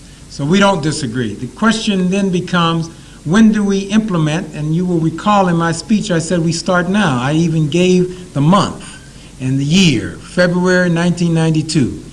Then the question becomes, how do we start and what do we do? We must read the Quran and implement the Quran. One of the problems that the Muslims have in general is we don't read. So we are dependent upon someone to tell us what is in the Quran, and sometimes they tell us accurately, sometimes they don't tell us accurately. Why should we have to do that? Why don't we read ourselves? The Quran is so plain and so simple. Most of the remarks that I made relative to the influence of Islam and the ability of Islam to solve problems showed what Islam can do through us. I have said on a number of occasions that people will know of Islam by our lives. So there's no disagreement between us. You are restating and repeating what I said. Of course, I just took longer than you, but we are in the same accord. Next question. Yes, sir. During your talk, I think your outline of the American dominance was quite good, but again, I feel you didn't offer a cohesive solution. I mean, you mentioned Islam is the solution. Alhamdulillah, as a Muslim, I believe that. But I think we have to show people something a bit more concrete. Islam does have a government system. I don't think, I didn't get the impression you were mentioning that. Because you mentioned that we should read the Quran. Alhamdulillah. The Quran mentions cut the hand of the thief. As an individual, I cannot cut the hand of the thief. You need a government to implement the laws, etc. Can you comment on this, please? Well, to begin with, you have to distinguish between those countries where Muslims are in charge and therefore can implement the law, make the law and implement the law, and those areas where Muslims are not in charge. So in the West, generally, Muslims are not in charge of the government. And therefore, one looks, oh, I'm sorry. I should repeat the question. Did everyone hear the question? Yes. All right. In those areas where Muslims are not in charge, we have to look at what we can do, not what we can't do. So in the United States, we are not in charge at this stage. We may be in the future, but right now we are not. So therefore, the plan that I have advanced was concrete. I gave an example and a description of why America's falling apart. One is psychological. And I showed how that psychological problem could be overcome through Islam. I showed the economic problem is that people are not working efficiently and effectively. And I showed how that the Quran provides the framework to motivate people to work. That's concrete. I talked about the social rehabilitation of the family. That's concrete. I talk about the source of the deterioration of values being the television, and showing how Islam would reduce, if not restrict, television. I talked about reading as the measure that Muslims would adopt in order to be able to make a contribution. That's concrete. So I have outlined, of course, in that period of time, as I told you at the beginning, if I had 5 days, I would offer more concrete things. But I do have time constraint. Therefore, I have to provide the framework, identify the problem, and offer as many solutions as I can. Concretely, the key, if you had to ask me, where should we start if we can't do everything at once? Where should we start? I would say the best and most effective thing, and that which most Muslims do not like to do, is to read. We like to protest, we like to shout, we like to get emotional, we like to scold, we like to tell other people how un-Islamic they are. We like to judge people. Well, what we do not like to do is to read, understand what the Quran says, and be an example. So that I would come to this institution and the people would tell me, he's a Muslim and she's a Muslim, and I would say, how would you know? Number one, they study more in the library than anyone else. Number two, we never hear them gossip. Number three, they're very cordial and polite. Number four, they're very helpful. Number five, they take come alive and stay alive. Yes, sir. Yes, stand up and ask your question with the glasses. Yes. Walaikum salam. With your talk, you give the impression that the Western civilization is essentially in the direction of downfall. My question is that which you may provide a lesson for Muslim objective today is what factors which contributed to the downfall of the Islamic civilization? All right, the Islamic civilization or the Western civilization? Islamic civilization. All right, there's a book that I've written called The Destruction of Western Civilization as Seen Through Christianity, Judaism, and Islam that goes in that in greater detail. But primarily what happened to the Muslim society is that they began to develop ego problems, the leadership, and they strayed from the basics. The basics meaning reading, the basics meaning an economic system predicated on trade and efficiency of work. There was a time when the world came to us for technology, mathematics, agriculture, management. When the world came,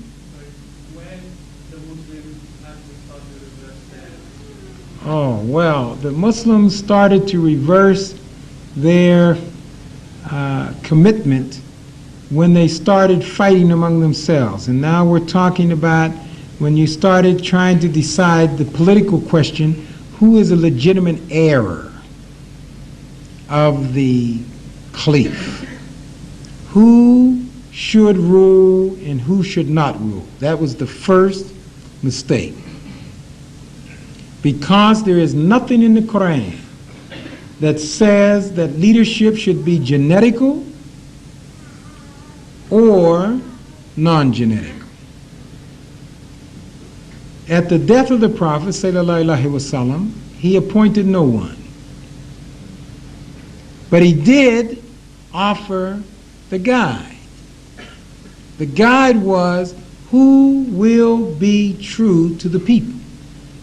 Some would say, if I am related to the Prophet, I will be a better leader. Does that make any sense?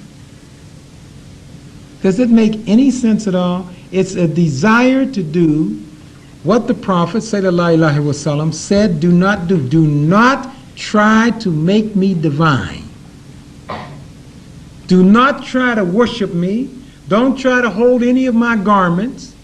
Don't try to walk through the path where I walked. Leave me alone. There is one God, Allah. You serve Him. Don't let anything or anyone come in between. Now, when we started fighting over the political question, who should rule and why, that was the first step of the deterioration.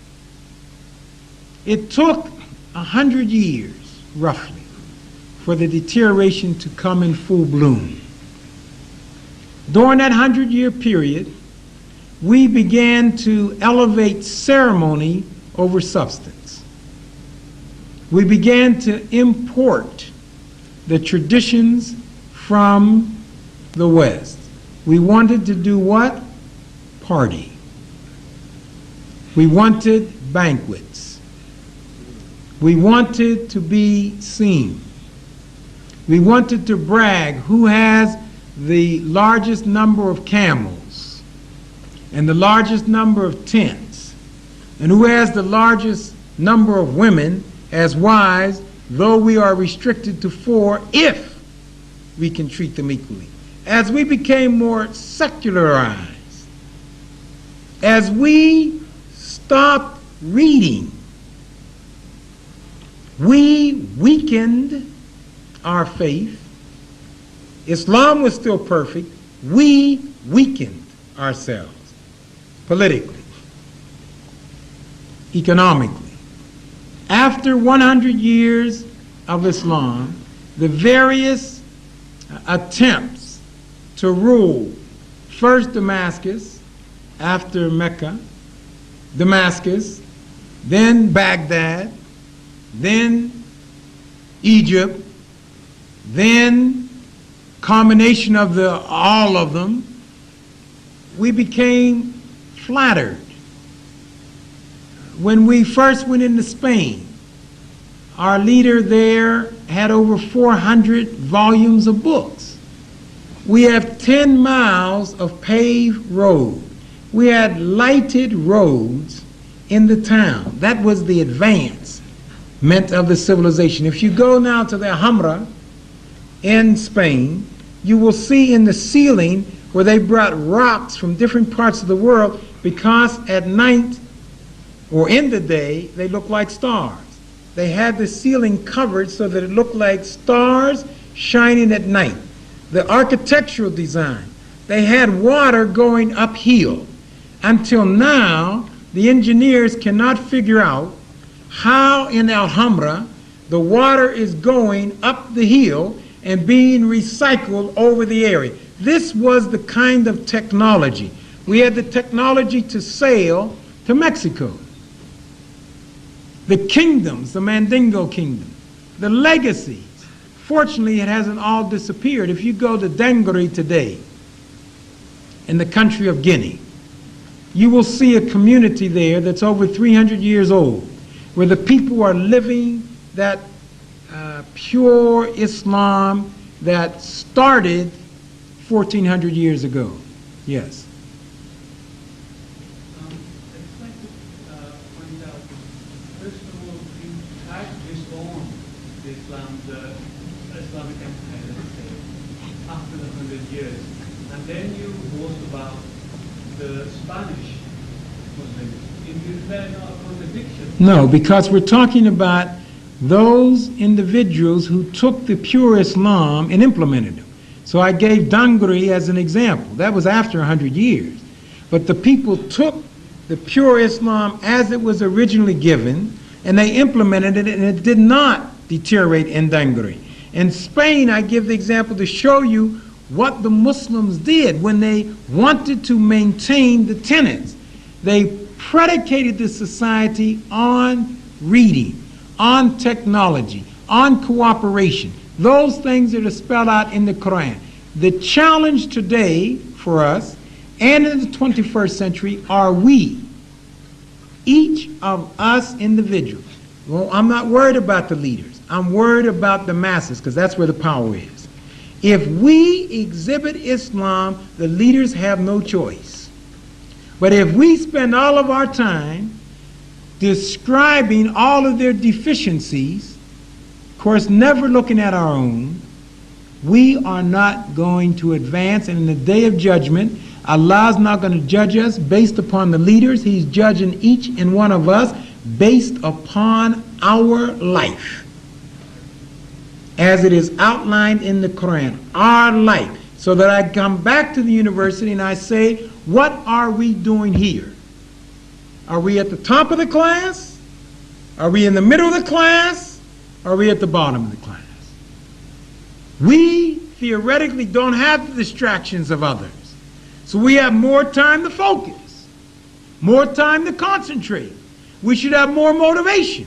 That should be reflected in our performance. How do we treat each other? Exactly how do we do it? What is our life? That to me is the gauge of where we are going in Islam in the 21st century. Yes. Those who do not govern with what Allah has revealed, they are the disbelievers. In light of the above ayah, and since Islam is the complete way of life and the only deen acceptable in the sight of Allah, Inna Dina Indillahi Islam, what is your advice for the Muslims in the forthcoming British election? Well, I think that the British elections are not embodied in the Quran. Number one. Number two, my advice to most Muslims is forget the political process. Those Muslims that are living in the West, and they're living in Muslim countries, that's a different situation. But we are not going to outvote the non-Muslims. It's a fantasy. It's a nice diversion. We think that we're going to vote and somehow Mr. Major is going to become responsive to our interests. It's not going to happen. It's a matter of mathematics. If you question wasn't from that basis. It was from the basis that should we not vote at all. doesn't matter. If you want to vote, vote. If you don't want to vote, vote. It's the same. Yeah, The government who will be in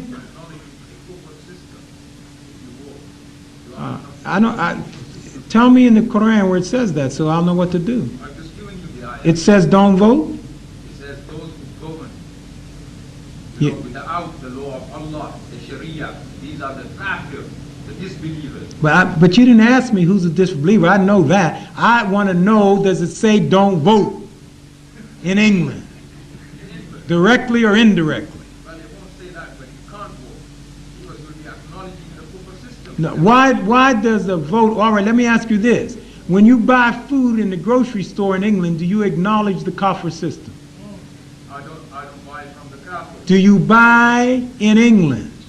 And is the system of every merchant in this country is under the system of England? Yes, since we are living in a kafir, Ah.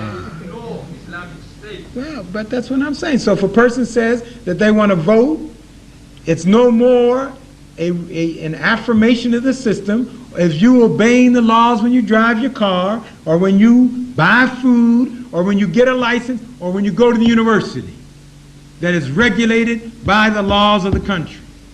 So let's not get away from our life. Yes. No, but you had a turn. Yes. You mentioned about the downfall of Soviet Union. We have heard a lot of theories about it. I wonder what you About what? downfall of Soviet Union. Yes. I wonder what you think about it. Oh, I think that, yeah, the question is what caused the Soviet Union to collapse? I think that it's primarily economics and social. Number one, the system that they adopted took all the initiative out of the people. No one wanted to make a decision, and no one had any ambition. They were a giant welfare state looking for the state and the big brother to order their lives, direct their lives. They could complain, but they became addicted to that form of economy. Secondly, Russia could not sustain that economy with the amount of capital they were putting into armament. Just simply couldn't do it. So the people were suffering more and more, and they were making a privileged class of the scientists and the politicians.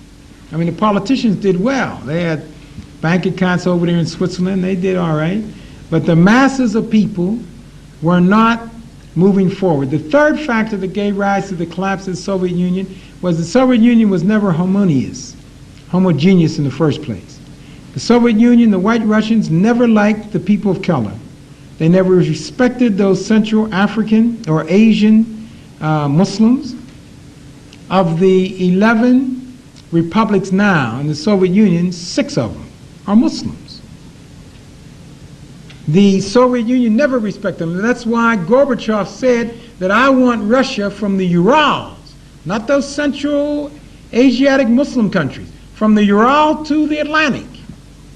So they tried to band-aid and patch it together as long as they could, hoping the United States would either crumble or the West would crumble or NATO would crumble before they collapsed. Didn't work. Next question. Yes, sir. The question was, why did Russia collapse? Wait a minute. This one, then you're next. Yes. Alaikum salam.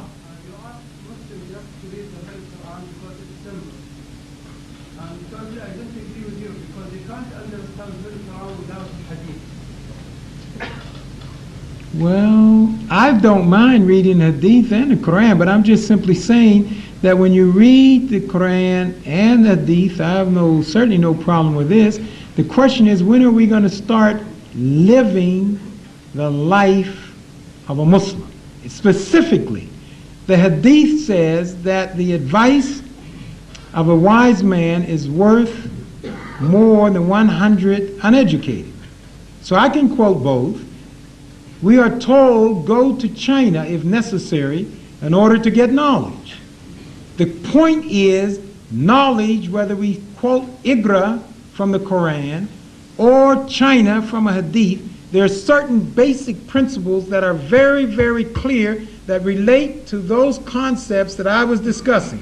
One is mass education. One is economic development. One is social stability. One is psychological equilibrium. So whether you're living in an Islamic state or you're living in England, these priorities we have ignored. And we have elevated ceremony. And we have followed ceremony while our wives are being abused.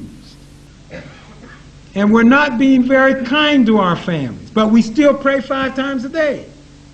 What is Allah going to do? Is He going to take the 5 times a day prayer and say that is as important, if not more important, than the way you treated your wife? The surah of the cow, Barakah, makes very clear.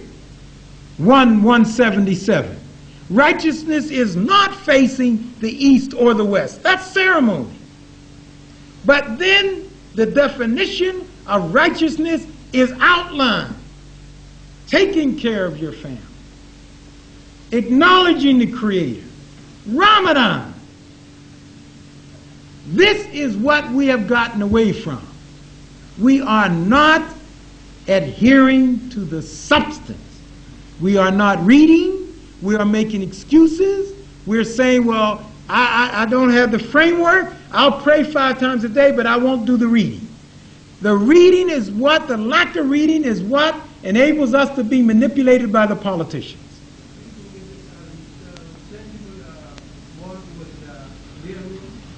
Oh yes, reading, knowledge, the pursuit of knowledge, all of it's the same.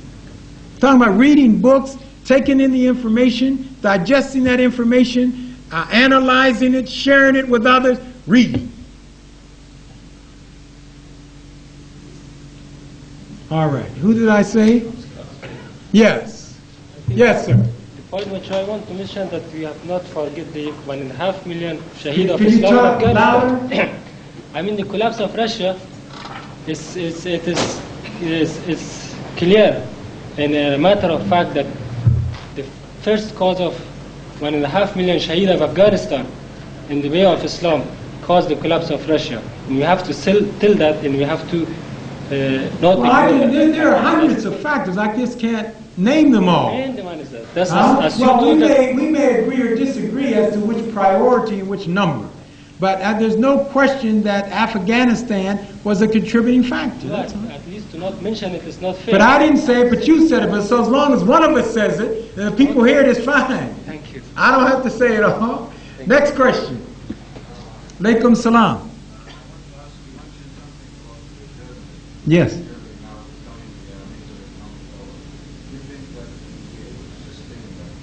Question is, can Germany sustain the power? I think that Germany will sustain it longer than anyone else in Europe.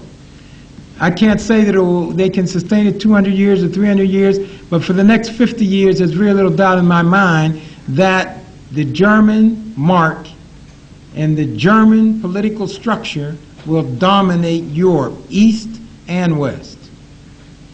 Yes.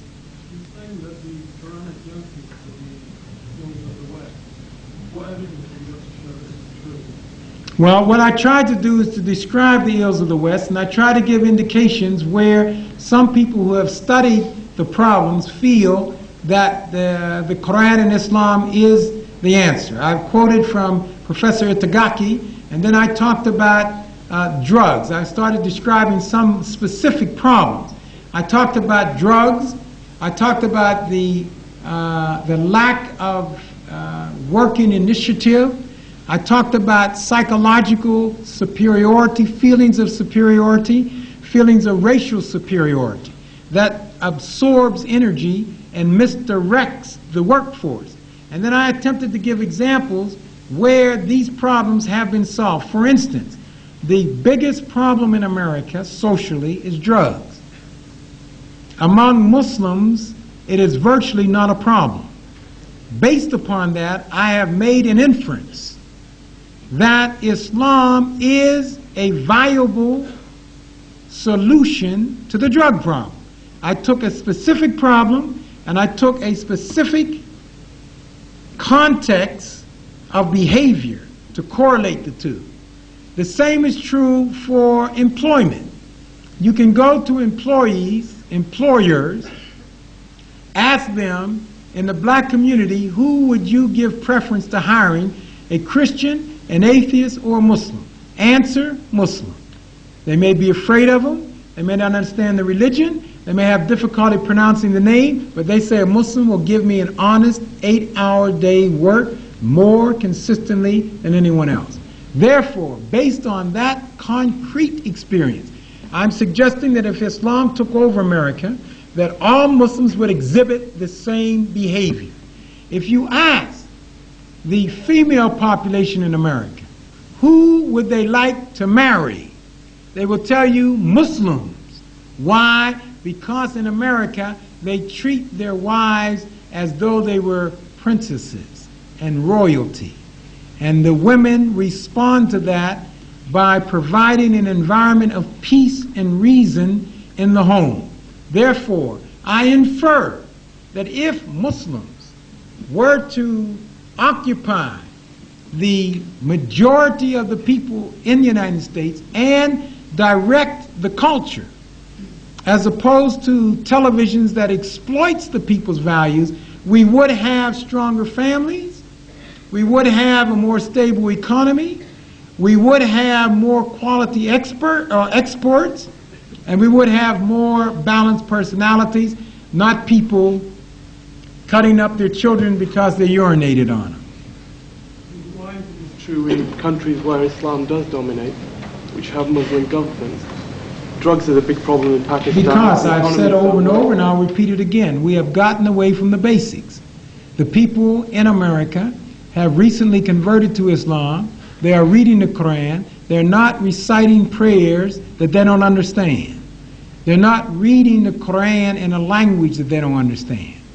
They are learning Arabic, but in the meantime, they are reading the Quran in English so that they know exactly what is expected of them. I've traveled throughout the world. There are people quoting the Quran every Jummah, and they don't have the slightest idea what one word means. How would you expect them to implement the deen? They are going through the rituals, but they are not incorporating the substance. I am contending that it is the substance of Islam that gives rise to the Islamic life. So in those countries where people have gotten away, they become complacent. They have taken the religion for granted. They can almost recite the prayers in their sleep. They're not thinking about what they're saying.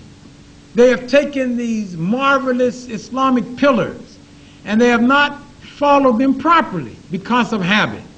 So now they're going to sleep during Ramadan at night, sleeping all day long through Ramadan, getting up 1 hour before the time to break the fast, yawning, taking a shower, and saying, Allahu Akbar, I have fasted. This is ceremony taking over from substance. Now, I'm not condemning them. I'm not criticizing them. All I'm simply saying is, if we want to restore the substance of Islam, it's up to us. I'm not going around the world and say, you do it, and you do it, and you do it. What I'm saying is, watch me. And you say, watch me. And you say, watch me. And we become the examples, and that's how Islam maintained its cycle. I don't want to know what other people are doing. I want to know what I'm doing. What are the people doing in this room? It's easy to criticize others. It can be fun. It can be an emotional outlet, but it will not make us better Muslims. What are we individually going to do? How much are we going to start reading? How many studies are we going to do to help the African and the Caribbean and the people less fortunate? How many of us are going to do studies to find out what happens when the oil is exhausted or an alternative source of energy is discovered? How many of us will do studies saying what is the likelihood that Mecca will come under a nuclear attack? How does one study that? What are we doing? We are engaging in cocktail gossip. We say, you know, I think people don't like Muslims. I think Muslims are not safe in the world. My child can say that at 5 years old. Our responsibility is to go to knowledge, even if we have to go to China. Search the universe, not cocktail gossip. Physics, chemistry, economics, management, accounting, search. That doesn't mean casual. It means a dedicated activity, an assiduous application. Search the universe for knowledge. Because when you find knowledge, you will find Allah. That is why I am here. Yes, sir. Walaikum salam. Yes, we'll see. Try it. Yes.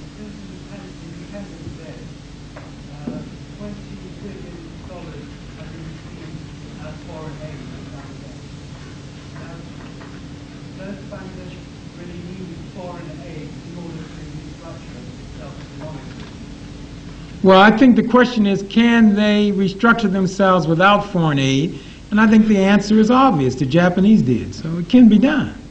It's a matter of leadership. It's a matter of how much sacrifice the people are prepared to make. It's a matter of how much discipline the people are prepared to employ. It can be done. It can be done with aid. It can be done without aid. But what will enable it to be done? Again, it goes back to the leadership in the people.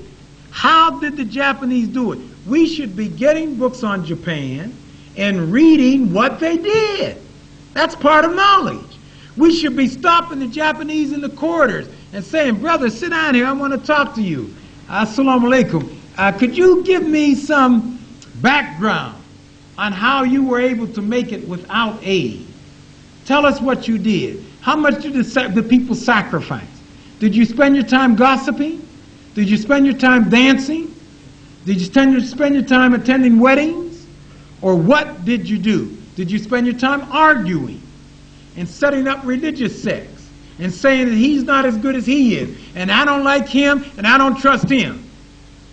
Then when you take what the Japanese did and you take the Quran, you see a great deal of similarity. Yes.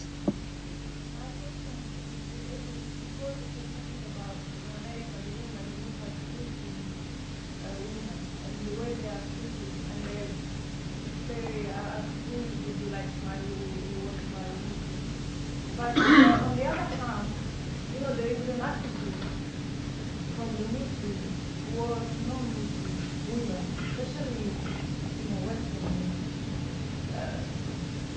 I have married a Muslim. I wasn't Muslim. I became Muslim, alhamdulillah, because of religion. It doesn't have anything to do with the marriage. But before I was treated as a Muslim, it took me a long time. I really have to show that I was good even though I wasn't a Muslim. I think the question is, why do Muslim men not treat Muslim women better? And I think that there's a great confusion between the Quran and custom. There are many customs that have developed around the world. No, I understand. And we have taken the customs and incorporated it into the religion, and there is no basis. That doesn't mean it's bad or good. Some customs are not specified in the Quran. There's nothing wrong with them. They can be healthy. But we have taken some customs that have been offensive, and we need to stop it. I mean, to say that a woman should walk behind a man for what? Walk behind him for what? Is she going to study the length of his calves and an analysis of his ankles? For what? But I understand this custom developed. It's not a custom that is prescribed in the Quran. So we need to separate customs from religion and evaluate them differently. The religious prescriptions, you must do them. You have no choice. The customs, you have a choice. So you ask yourself, do we want to keep this custom or do we want to eliminate this custom? Some customs we have are absolutely antiquated, obsolete, offensive, insulting, and some of them are in derogation of Islam. So we need to examine each of the customs. The reason in America that the Muslims are desired for marital partners, even by non-Muslims, is that the Muslim community was not strapped with the customs of treating women in a certain way. So the Muslim men said that what we would like to establish as our custom, make the woman the happiest person in the world. No, this is not, if it's our wife, if we don't want to marry a Western wife, don't marry her. But if you marry her, you knew she was Western when you married her. So you have an obligation to treat her with respect. We have a group now that we are trying, we're not saying that we're perfect, but we're trying when we get married never to have an argument with our wives. We think that our commitment to our children should be so high. Now, in my life, my mother and father never had an argument. Our father got married when he was 30, married one wife, had 12 children, and none of us ever saw or heard an argument. So when I got married, I told my lovely wife, the princess of the world, let's make a pact. We might not make it, we might not live up to it, but let us strive every day never to have an argument. And not just, I'm using an argument as an example, but we're saying what the lack of an argument represents. Represents harmony and peace. So that our children grow up saying, I love my mommy and my daddy. I love to come home. I don't need to be out in the streets, because they exhibit peace. So, alhamdulillah, so far, may change tomorrow.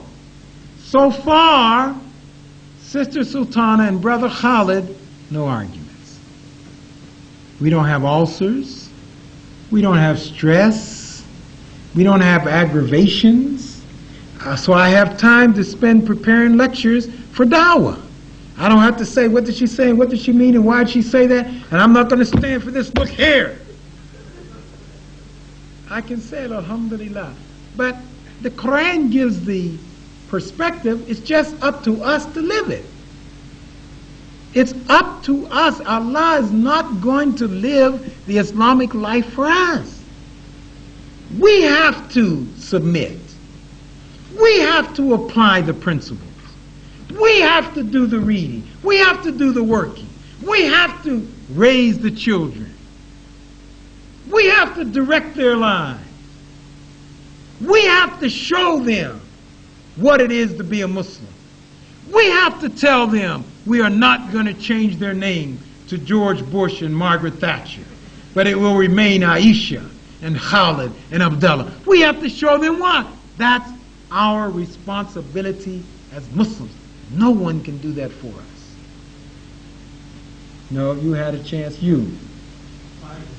Now this gentleman, you'll be next. Walaikum salam. In your lecture, you attributed many problems of the world to racism. Yes. Could you please, for me, clarify the difference between racial pride and racism? Racial pride is a feeling of enjoyment resulting from the race that one is in. Racism is a feeling of superiority based upon the race that one is in. In the Quran, we are told that Allah made the races and the nations so that we would know each other better. We are never told that we should eliminate races or we should eliminate nations, but we should use them as a constructive medium to understand each other better. It's the same as a family. If I am Al Mansoor, I can have a pride in my family and my family history. I can be proud of the fact that my mother and father never argued. That doesn't mean I'm better than any other family, or I think I'm better than the other family. But I'm just happy and pleased that I was born in a family where one man and one woman thought enough of their children to exhibit an Islamic life. That is family or racial pride. That's healthy, that's constructive, and when you don't have a pride, you become insecure. Racism, on the other hand, is the belief that you are better than someone else. The Europeans took the religion of Christianity and the religion of Judaism to promulgate the view that they were inherently better because of the race, and that we, who were not Europeans, were inherently inferior. I quoted from Thomas Jefferson, I quoted from Karl Marx to show the prevailing view. That's why 100 million people were taken out of the continent of Africa, because a group of people said, we are better, they should be pleased to be slaves. And then they took the Bible and they said that God cursed them. We didn't do it anyway. Noah had 3 sons, Ham, Shem, and Japheth. And one of the sons was cursed for being disrespectful to his father in the book of Genesis. And that son was the father of the Arabs. The Africans. Ham, and then Cush. And so anything you do to Ham and Cush, that doesn't matter, because according to the Christian church, we used to all be white at one point. And when God cursed the blacks, he changed them to black so everyone would know they were cursed. So when you kick him, say thank you, Jesus. It doesn't matter. They're cursed anyway. And the Asians are not cursed quite as much. They just have a little bit of the curse. But the white people don't have any of it. They came from Japheth. They don't have any curse at all. Well, the religion was obviously distorted. This is a lie. It's not in the Bible at all. But it was distorted in order to perpetuate a view of racial superiority. And racial superiority is condemned. When one of the aristocrats of Arabia wanted to get married to the Prophet, sallallahu alaihi wasallam, they were very hopeful. And the Prophet said, I'm not the best person for your daughter. The best person is Zayed. He used to be an African slave. I adopted him as my son. He's the best person for your daughter. They didn't like that. They said, oh my goodness. I mean, we want to be able to tell the neighbors, our daughter's married to the Prophet, and this is his status, and this is what he's done, and he has won so many military campaigns, and he is over all of the Quraysh people now, and Islam is moving. We'd like the neighbors to know how important we were. And he told them, Islam does not permit nor tolerate racism. If this man was born in Africa, Allah made him an African. And you respect him. If you don't respect him, Allah will not respect you. So that's why Islam adopted the view of social equality. Not class or racial discrimination, forbidden. Family and racial pride is not forbidden. Yes, sir.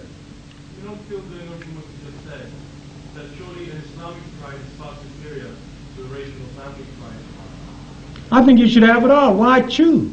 Can't you have family, racial, and Islamic pride? But does it not become difficult to make choices then, if you're given the confrontation between a member of your race who, for example, is a non-Muslim, and a member of another race who is a Muslim?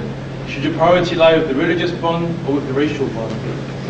But priority for one, I'm going to treat the Muslim and the non-Muslim. I'm not going to discriminate. I'm not going to go up to a person and say, if you're a Muslim, I'm going to treat you properly, but if you're not a Muslim, I can treat you anyway. This is against the Quran. We are not authorized to abuse people, whether they are Muslims or not. We have an obligation to anyone that Allah has made. If it is a human being, we have a moral obligation, and it is embodied in the very pillars of our faith.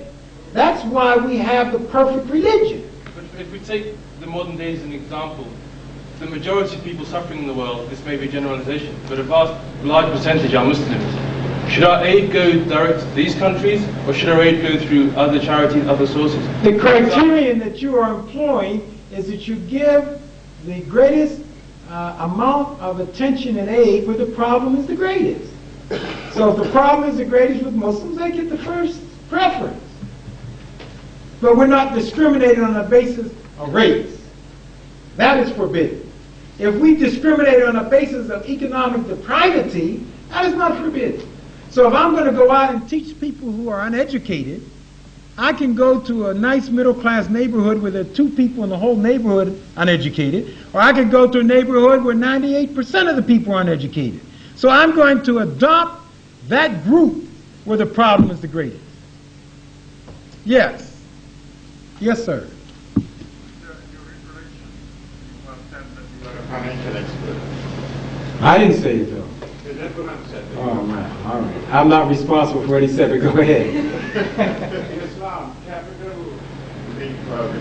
capital of the capital production is acknowledged, but the reward of the capital is not acknowledged. I mean, the interest given is not acknowledged. Yes. Do you have any idea that once, inshallah, we have Islamic State, how we will get rid of this industry? Well, I think that we have, all right, we have only 10 minutes left.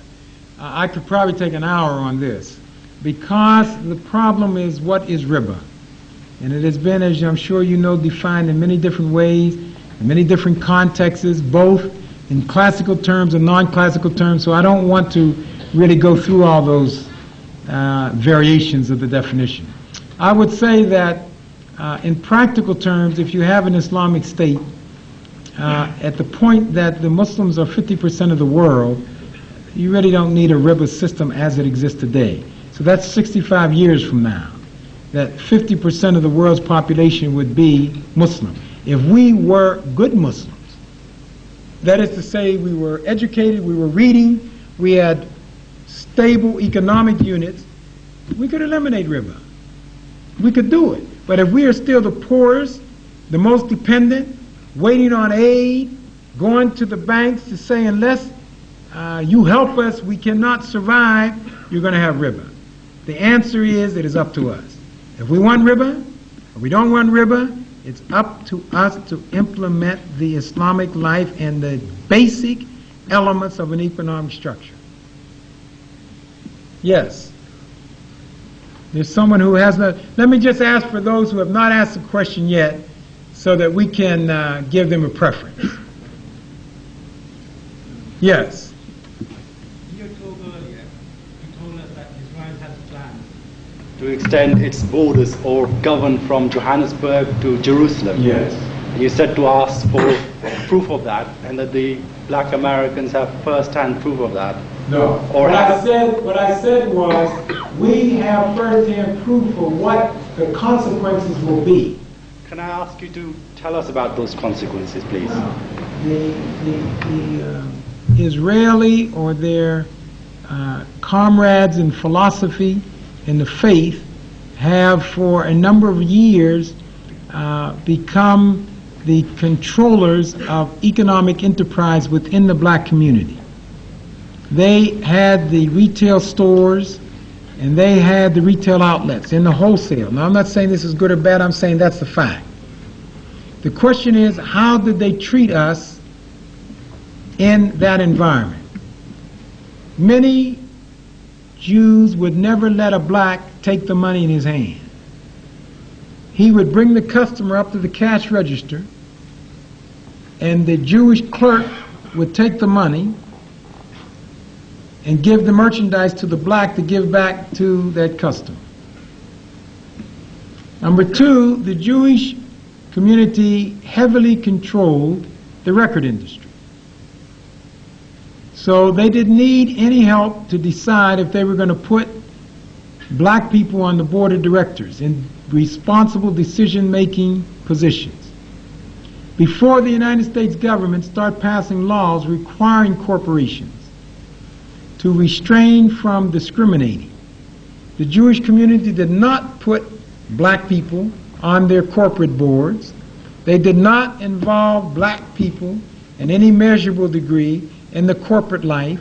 And when they operated in our community, the consensus of opinion among blacks is that the black was both exploited and disrespected.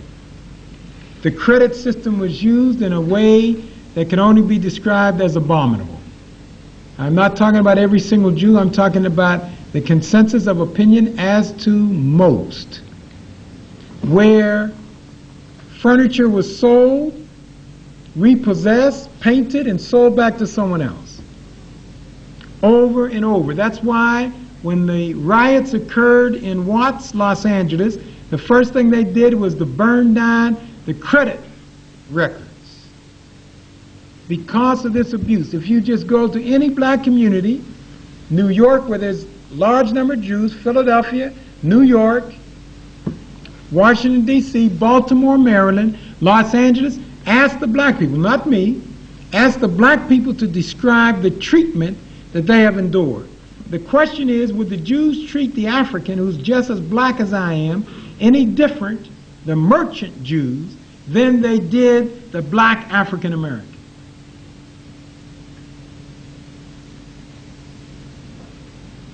Next question. Yes, sir.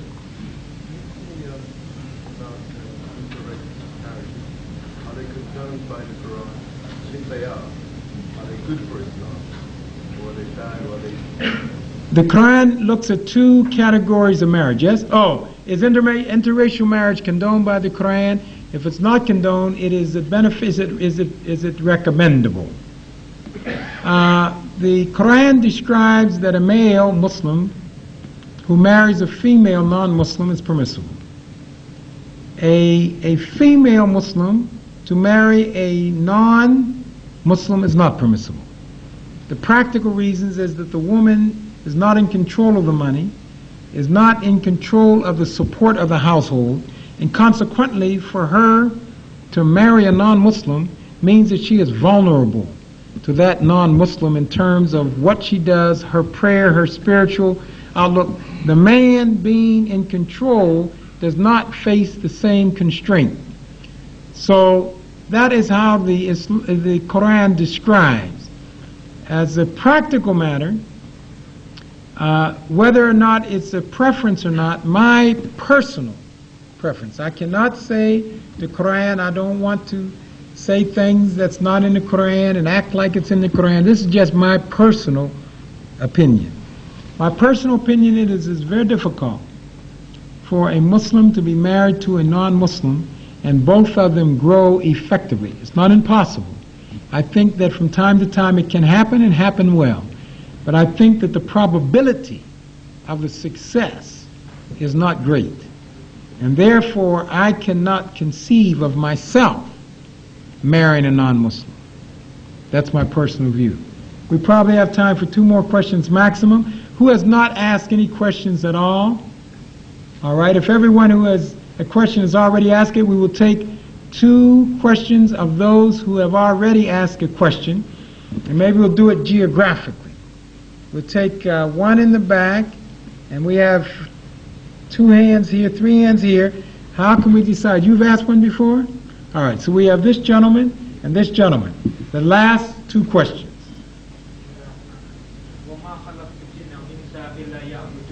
Allah tells us in the Quran He has not created man, jinn and man, but as a worship to Him. From this I understand that all my actions should be to worship Allah, whether when I'm drinking a glass of orange or when I'm doing my salah. Absolutely. I get the opinion, and I don't know about you, that you've been trying to show us benefit, and you've been highlighting on racial factors as a reason of Islamic superiority. Can you give me some examples of that? How you came to that conclusion? Well, if I may finish. All right. Also, from what I understand, Islam is based on unity on mind and thought. That's the strongest form of unity, not race, colour, or where you come from. And also, you didn't answer fully my first question, when I put to you that Islam has a system of governments, and it's not a question of numerical majority, because we see in the time of Rasul sallallahu alaihi wasallam in Medina, when they established the first state, the Muslims were not even in the majority, but they had a far superior intellect and creed. So could you answer my question? All right, I think you have 3. First of all, in Medina, the Muslims were put in charge of the government. In England, they were put in charge. When they came to Mecca to request the Prophet to come, an agreement was signed. And that agreement identified and delineated the decision-making prowess and capability of the Muslims. England has not done that for the Muslims in this country. So therefore, the question that you asked about England that I answered took into consideration what exists in England. You said, should we vote where? But what was your first question that was not answered? My question was about the system of government in Islam. But what about it? I mean, the question is you put across financial, what have you, solutions, but Islam has a system of government which is firstly a worship and also looks after the affairs of the Muslim and non-Muslim. No, but now transfer that to Muslims living in England, where England is in charge of the government, and you take a system of government out of the Quran. Now, how do you reconcile it? You take the system of government that is in the Quran, and you're in England, and they have a different system. I may be living in England, Yeah. but I belong to a greater generation. So you obey the laws of England, or do you not? I obey the law of Allah subhanahu wa ta'ala. Do you obey the laws of England, or do you not? I obey the law of Allah You don't want to answer. All right, all right. The second part that you're asking is now what? The second part is that you have not passed across a cohesive solution. Well, it may be that you can do it much better than I. I didn't say I was the best. I didn't say I was the most coherent. I have given what I thought was a coherent address covering a very complex topic. You may not think that it was done properly. All I'm saying to you, if you feel you have a better way of doing it, please write it out for me so I can benefit. We're not going to fight about it. Anything that you can write out that will help me, I want to know it. So far, you haven't given to me, but you haven't had a chance, so I want to give you the chance. Now, in question of whether or not there is mutually exclusive concepts of race and the Quran said Allah made the races, tribes, and the nations for a purpose. So we would understand them better and not despise them. You accept that? How can I understand the races if I don't know about them? And when I describe them, you say it's too much emphasis on race. I say it is a fulfillment of the Quran. The criterion was that Allah made the races, not you or me, and He made them for a purpose, and He told us what the purpose was so that we would understand them better. So if we understand them better, we are fulfilling the purpose of Allah. And I'm going to drop the same bomb Sunday in more detail. No.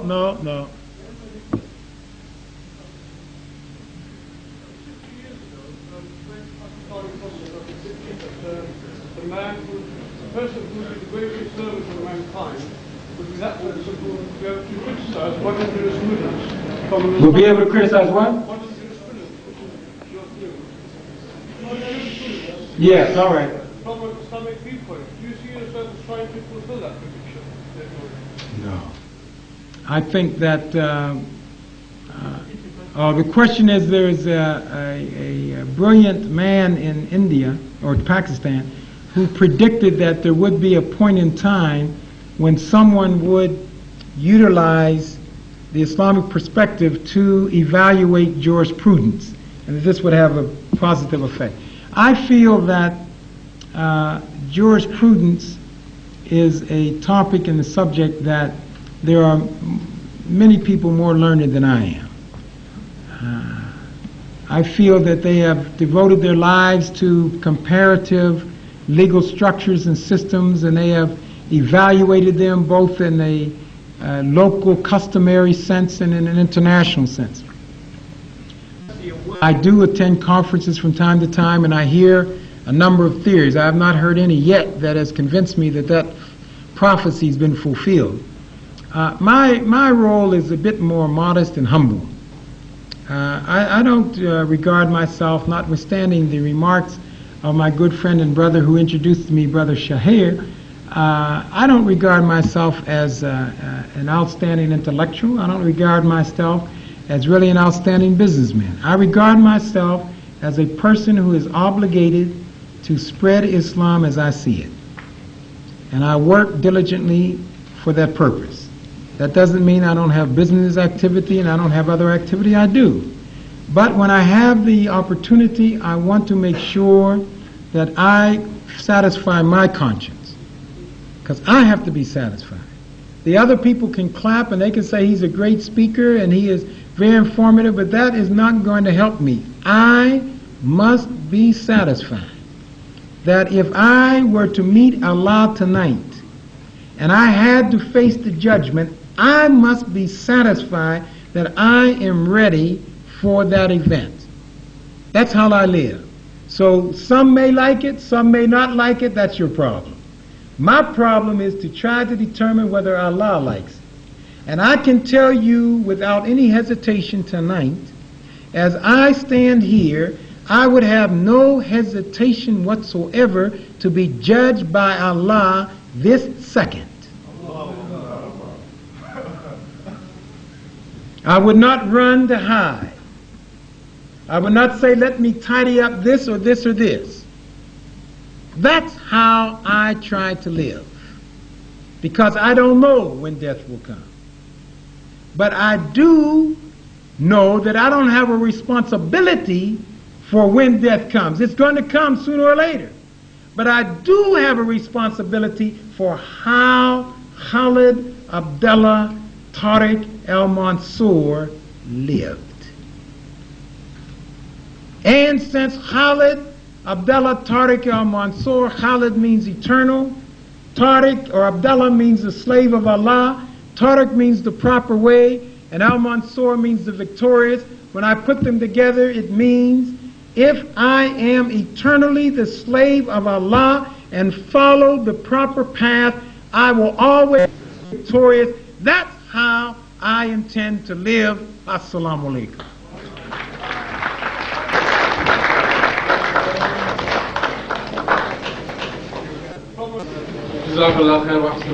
Just before we finish, I have a couple of announcements to make. Firstly, Dr. Khalid Al Mansoor will be speaking at the Brunel University tomorrow at 6 p.m. on the topic of the challenge of the Quran from an intellectual point of view.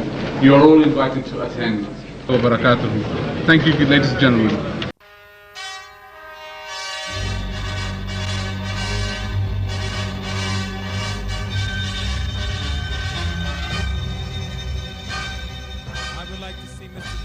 Gather them together, black and white, Bishop Tutu, everyone, come together and repent for lying on God.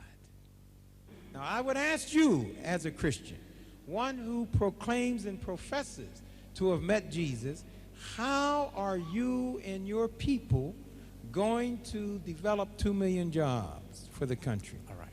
How are you going to stop making the Pope white, Mary white, Jesus white, Moses white when they were not white? When and where are you going to develop a mass education program and not tell the people to wait till they get to heaven? When are you going to tell the man with 47 cars to sell those cars and give that money back to the poor people so that they might have a decent life? When are you going to repent on behalf of the Christians for enslaving the people, the descendants of whom are in this building tonight? When are you going to repent for causing the slaves to be prostitutes? When are you going to repent and ask forgiveness? When are you going to ask the white people to give back at least half of the 87% of the land that they stole in view of the fact that the Bible said, thou shalt not steal? When are you going to persuade your Christian white brothers to not control 95% of every asset in this country? And finally, when are you going to persuade the white people to give to the Tswana tribe all the Kimberley property that was the birthplace of all of the diamonds, and give them an accounting for all the money due to them? When? I have not studied much, but what I do know, I have met Jesus. Thank you and very I much. know he has changed my life. So you don't want to answer the question? That he will change many other Thank people you, sir. if accept him. Can I have the next question? All right, please? brother. Thank you very much. Keep the faith. When white people say they're white, they're not referring to the color of their skin. If Margaret Thatcher gets a suntan, I don't know what it would look like, but let's just assume that Margaret Thatcher got a suntan. You wouldn't call her a colored woman, would you? You would still call her a white woman, even though her skin may be brown. What do you mean when you say white? You mean that she is from Europe. So whether she's Italian, white, Sweden, white, England, white, France, white. White means coming from Europe. Black means coming from Africa. So whether we're fair skin, brown skin, dark skin, East Coast, West Coast, North, South, if we're from the black continent and we've been here 300 years, we are black people from the black continent. All over the world, 1 billion people uniting through Ramadan. That's why I'm hopeful and optimistic that by the year 2050, when 1 out of every 2 persons would have been born a Muslim, we would have the first real meaningful opportunity for a permanent world peace. Assalamu alaikum. This country could explode. Who will be the first targets? The businessmen, the lawyers, those who didn't want the masses in their office. They will come without your permission. So if Hitler killed 6 million Jews who were European Jews, and Hitler was a European, give the Jews part of Germany, not of Palestine.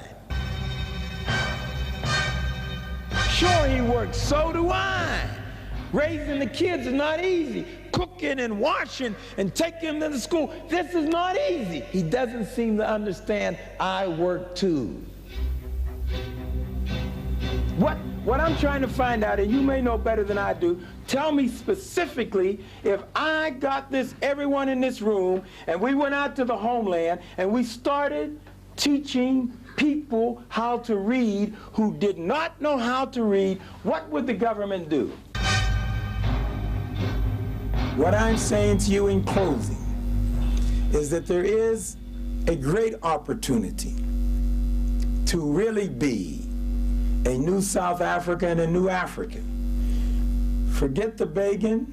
There will be no gifts. I don't care what the World Bank tells you and the International Monetary Fund tells you. It's crumbs.